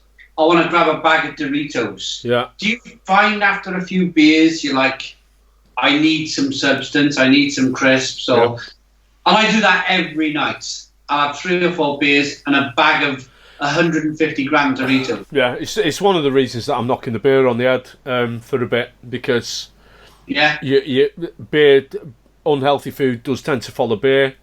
If you have a few beers, you're not just talking about the calories of those few beers. So tonight, I would imagine that the beers that I've had are probably going to have been about 700 calories worth for the 3 beers. And then if I were to go and eat something, and I might, because the diet starts tomorrow, I might have some Doritos, good shout, because I've got some. Amazing, isn't it? Then I could be talking easily. I've just chucked on, and I've eaten reasonably healthy meals all day, and I can have just chucked on an extra 1,200-1,300 calories, and that's without smashing a load of beers. This is with 3 beers. It's an occupational. There's a reason I'm a 20 stone man, Simon. Beer and bad food go together. I mean, we've already mentioned it. Beer and bad food are a partnership made in heaven. That's my biggest thing. Yeah. But I can't seem to knock beer on the head. That's my trouble. And then the food follows. Yeah, correct. Yeah. Can I answer? Was it Cara that asked that question? Yeah. The most recent 5-star beer that I had was a beer called Anniversary Coward, which was by Buxton Brewery and Omnipollo Brewery, which is a peanut butter biscuits imperial stout. It's a hell of a beer with a swastika on the label, which always makes things better. The worst beer I've had... And you haven't recommended this to Michael Jameson. It's such a good beer. Would I like it? Does it actually taste like that? I don't know, like mate. Beer, doesn't it? Probably just tastes like beer to you. Yeah, it just tastes like to beer, me, it really tastes peanutty and biscuity and delicious. It's what they call a pastry stout, Michael, which is a stout that's got adjuncts that make it sweet and delicious. And it's a hell of a beer. It's what's taken over, from Yellow Belly, which was a previous beer that they made. Right. Okay. Yeah. So the Ku Klux Klan. The Ku Klux Klan beer. So they've had a cease and desist on that. So now they're brewing Anniversary Coward, which is a great beer. Oh yeah, you've spoken about this. Yeah, I had that on June the 30th. It was wonderful. It cost me £12 for a can. The worst beer I've had recently, which I gave a 1.25 on Untapped. Let's get the name of the app right. Thank you, Luke. I gave 1.25 on Untapped. Was it not? Was it Ollie? His real name Luke. Sorry, I thought it was... I said, was it Cara that asked the question? And you said, yeah. Sorry, Cara. Michael. Yeah, Ollie. The worst beer I've had on Untapped recently... I thought it was just a nickname. Well, I didn't say yeah, but it was Nate that said yeah, but I thought it was just a nickname. I gave 1.25 to the Michelob Ultra that I reviewed on Top of the Hops, which was like a little can of fizzy water. Yeah. Very poor beer. Yeah, I'm still on that. This is the app is one of the reasons that I'm so bad with the beer, because I love checking in beers. I've been on the app I've been using Untapped for just over 2 years. I started on August the 1st, 2017, and I've checked in 1,349 unique beers in those 2 years, which is like 2 beers a day. And that's just like, that's unique beers. It's quite. Is it like Pokemon Go? Do you just sort of go round and exactly like Pokemon Go, but for bald men with beards? Oh, it's brilliant. Simon? What's your name on Untapped? Real Ale Craft Beer. Right, I'll add you. Real Ale Craft Beer. I was in. Do you know what I like about Untapped? You could go to a country, and my mother-in-law lives in Italy. And when I go there, they don't really drink. Yep. So I go there and they go, there's no bars around here. There's no places to buy beer. And I get my Untapped app out, get the phone out, bang, bang, bang, and it's got a maps kind of thing built in, and it'll send you road to road straight to the beer shop. Yeah. Wow. So I can go. Actually, there's a place 500 meters down the road, and they sell. And it's got a 4-star rating, this pub, this bar, and they sell amazing beer. Yeah. It's pretty decent. Yeah, it's pretty solid idea. It's a great idea. You don't even have to kind of know where you are in the world. You can be in any country and find really good beer. Yeah, correct. Yeah. Michael. And the last comment here is from someone called Bong Lungs. Bongers. Chase. It's not too late. Cheers for the review for my birthday, G. Mr. Bullock. Big up Dragon Stout. Oh, this is a long time ago, that, yeah. Dragon Stout, which I think I gave a 1.5 on Untapped to, yeah. Awful beer. Yeah. They put sugar in it. Oh, I know it. Yeah, it's horrible. Yeah, Sweet. where's it from? Jamaica. Yeah, that's it. Sweet. I was thinking That's it's another one that's pretty decent though, called Lion Stout. That's okay. Have you tried that one? No, I've not had that. No. Lion Stout. It's from Sri Lanka or somewhere like that, but really decent. Right. Have you heard of Michael Jackson, the beer hunter? No. No. Michael Jackson. Did you say Michael Jackson, the Kid Hunter? Is that? Oh. I have heard of him. I didn't know he did beer. It's worth looking at on YouTube. He was the first beer celebrity kind of ever. He was a beer blogger before beer blogger was kind of Pale ale or stout? What? We get it. Well, he had a pigmentation. Oh, issue. it's another racism comment, yeah. Not a racist Yeah. joke. I'm just Michael Jackson used to have darker skin. Oh, he's got I mean, when you no, he hasn't got any skin. when you Google him, the first image that comes up, it makes him look like a very dubious man. Michael Jackson. Yeah. Are you sure you got the right one? It's He he ended up on some of the American late shows. Conan and O'Brien and stuff, yeah. Yeah. If you watch it, it's at the final stages of his career. He passed away in 2006, but he had Alzheimer's. So he actually, there he is. That's the picture that makes him look dodgy as anything, yeah. Dr. Harold Shipman. If you watch the Conan thing, he's actually got Alzheimer's, and you can see his hand shaking, his head shaking a bit. But he holds his own. He really does hold his own. He was the first blogger, but he started in 1980. Right. He had a Channel 4 series, Michael Jackson Beer, and Mike. He was called the Beer Hunter. That was his name, the Beer Hunter. And he's credited for breweries like Dogfish Head. He got them going.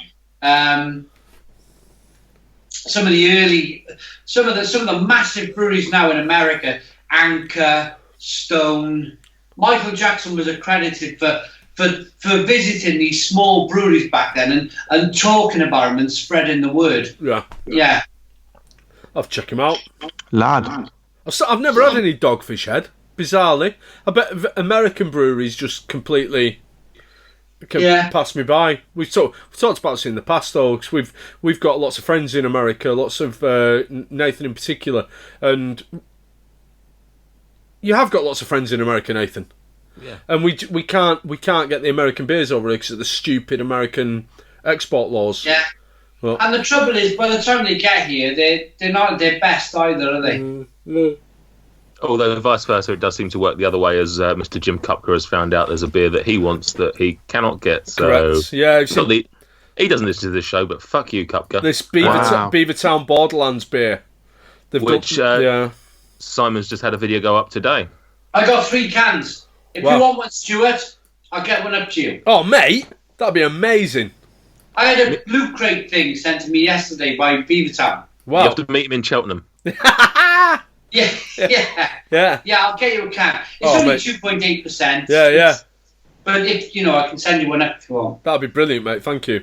I'll get it on the. I'll get it reviewed for FRUK. Yeah. What a lad. Cool. Yeah.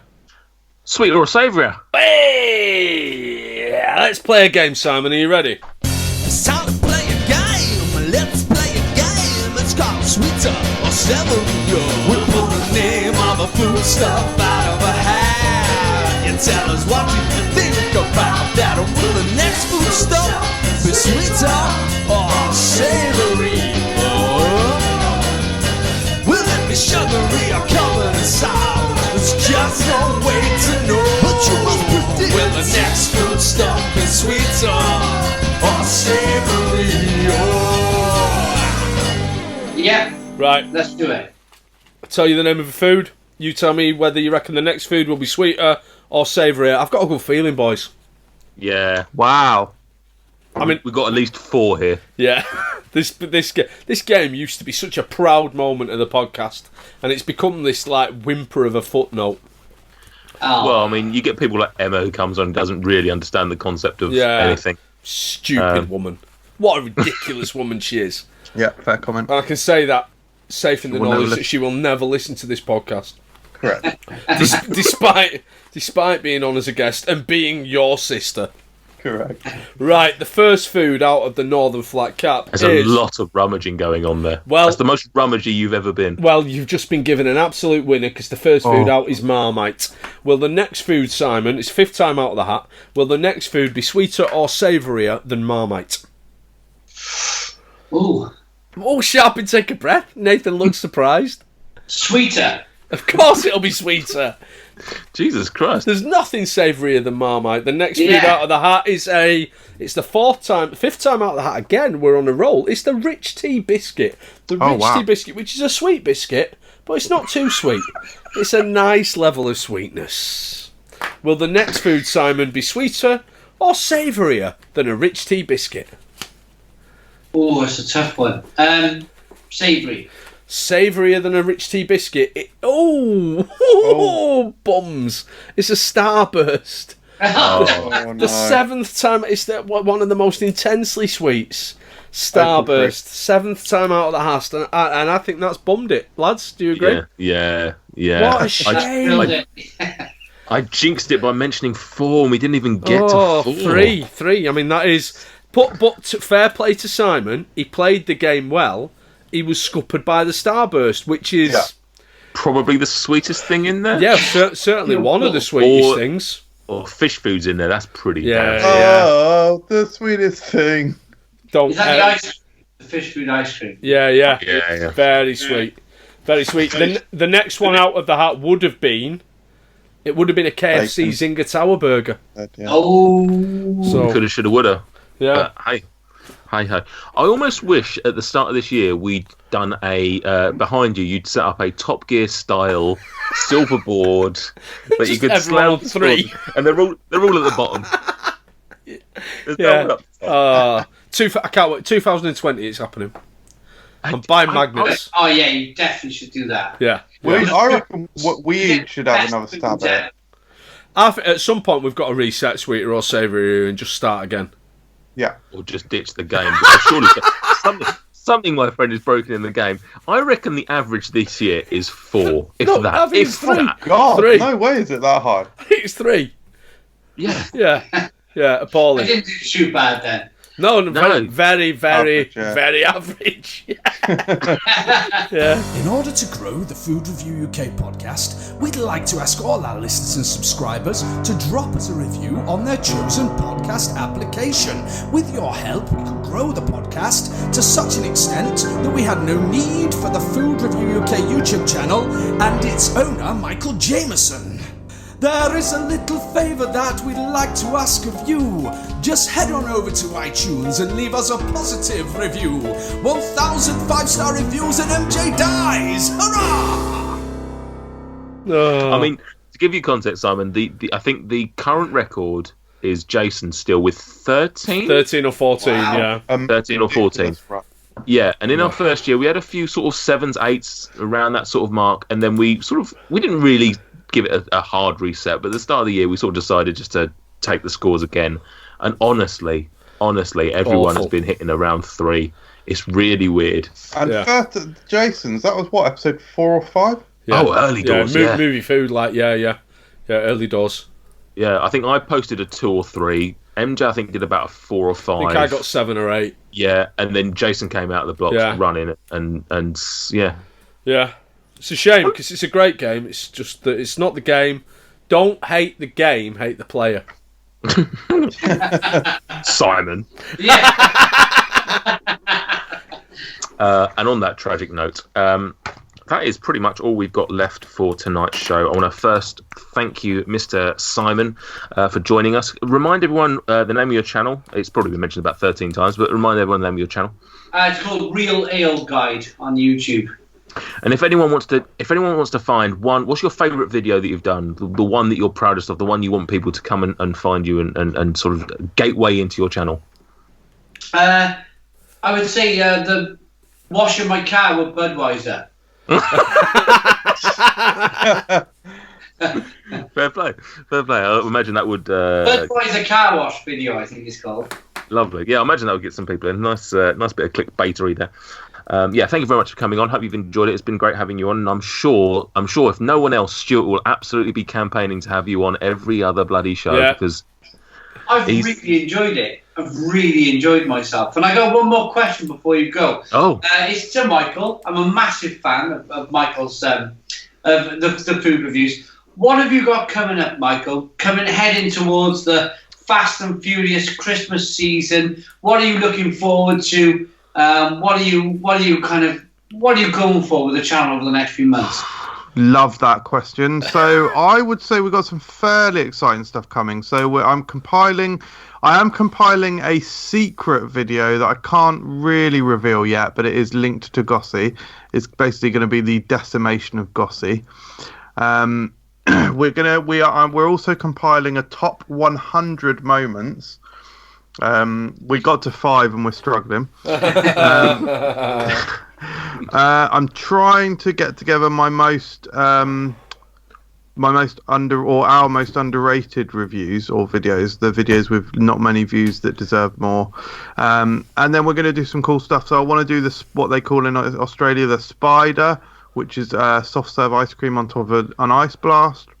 Okay. I'd like to. This is going to get some booze, but I'd like to do the McDonald's cheeseburger McFlurry sometime. Oh. Why would you like to? Why would you like to? Just good, isn't it? No.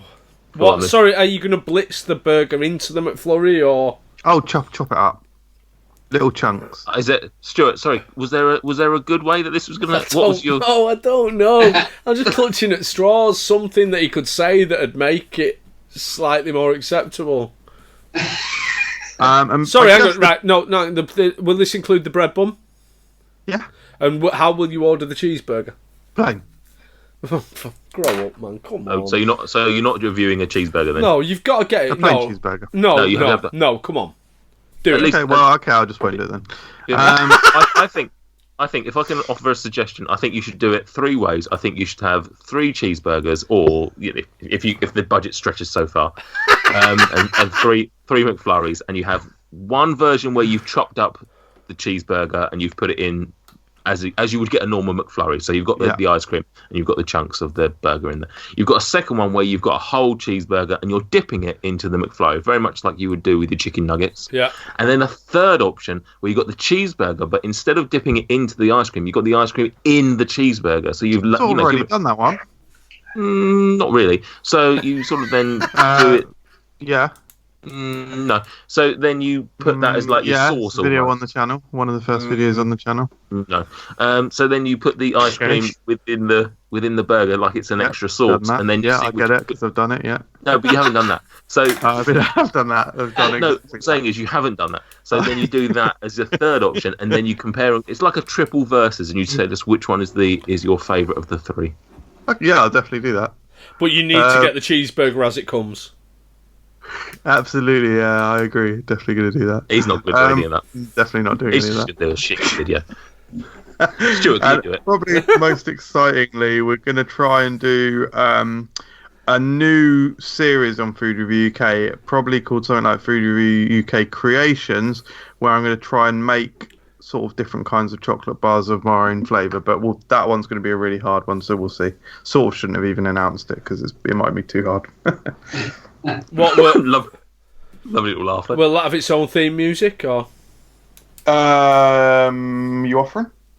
I mean, you haven't asked me. You haven't mentioned anything to me about it. So. Oh yes, nowhere near. But then again, is this why you asked for Warren's surname? Oh. It's actually nowhere near it probably won't be this year, to be honest. But yes, Stuart, I would like. I'll tell you what, actually, Stuart, this will make you happy.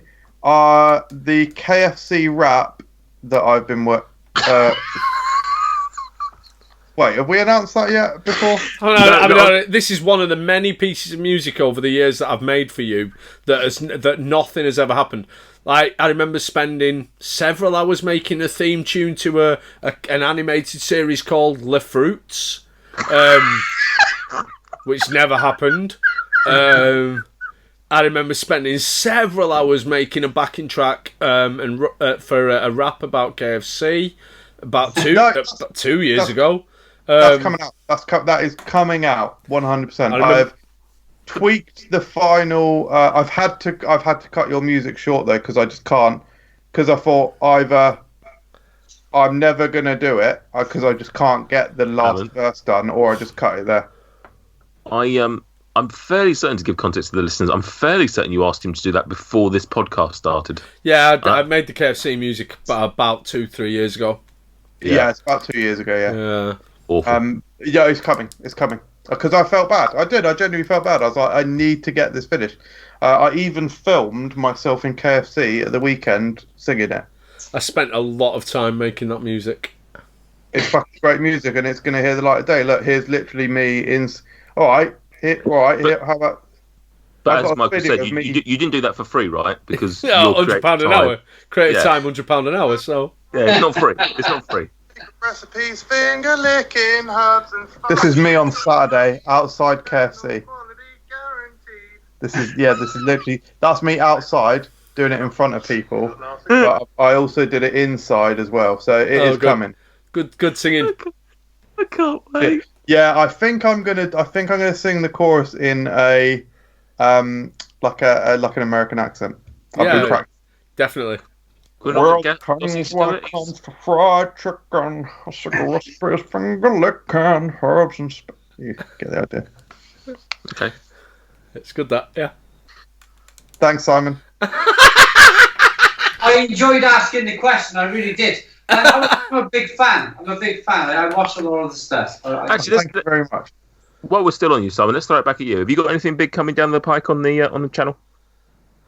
I kind of looking for the latest releases of beers. Don't have any series, kind of that sort of thing. I'm a very much wake up in the morning, make a video, publish it type of YouTuber. So, and that works, doesn't it? I suppose a question to all of you. That works because I suppose everybody has a marketing team, McVitie's, McDonald's, all the big breweries, and you just kind of like piggyback off the back of that, don't you? Mm-hmm. In terms of kind of, if there's a new beer coming out, you review it, like the Borderlands thing I did. Yeah. I didn't have to put any work into that. It was just me receiving it. Everybody's excited about it. Let's review it. So I suppose, it works. It works well for us. It does work well for us. Yeah. Cool. Yeah, precisely. Yeah, so everyone go and check out Simon's channel. He's a very knowledgeable man who loves his beer. If you're into beer and you don't want to watch Top of the Hops, then if you find Top of the Hops boring, let's put it that way. If you find the host boring, intolerable, perhaps your username is stolen from a very popular American TV show, and you don't like Stuart, then why don't you head over to Real Ale Craft Beer and check out Simon's reviews. I was going to say Simon, Stuart, MJ, thank you as ever. Stuart, I would imagine you've bloody loved yourself tonight. It's been brilliant. Thank you very much for coming on, Simon. I've enjoyed speaking. Enjoyed speaking to an absolute lad rather than this pair of specky nerds. Beer and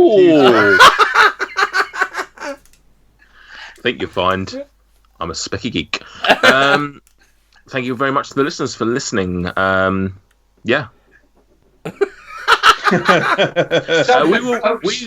We will be back in 2 weeks' time with, and let's hope nothing fails us, with a very, very popular young man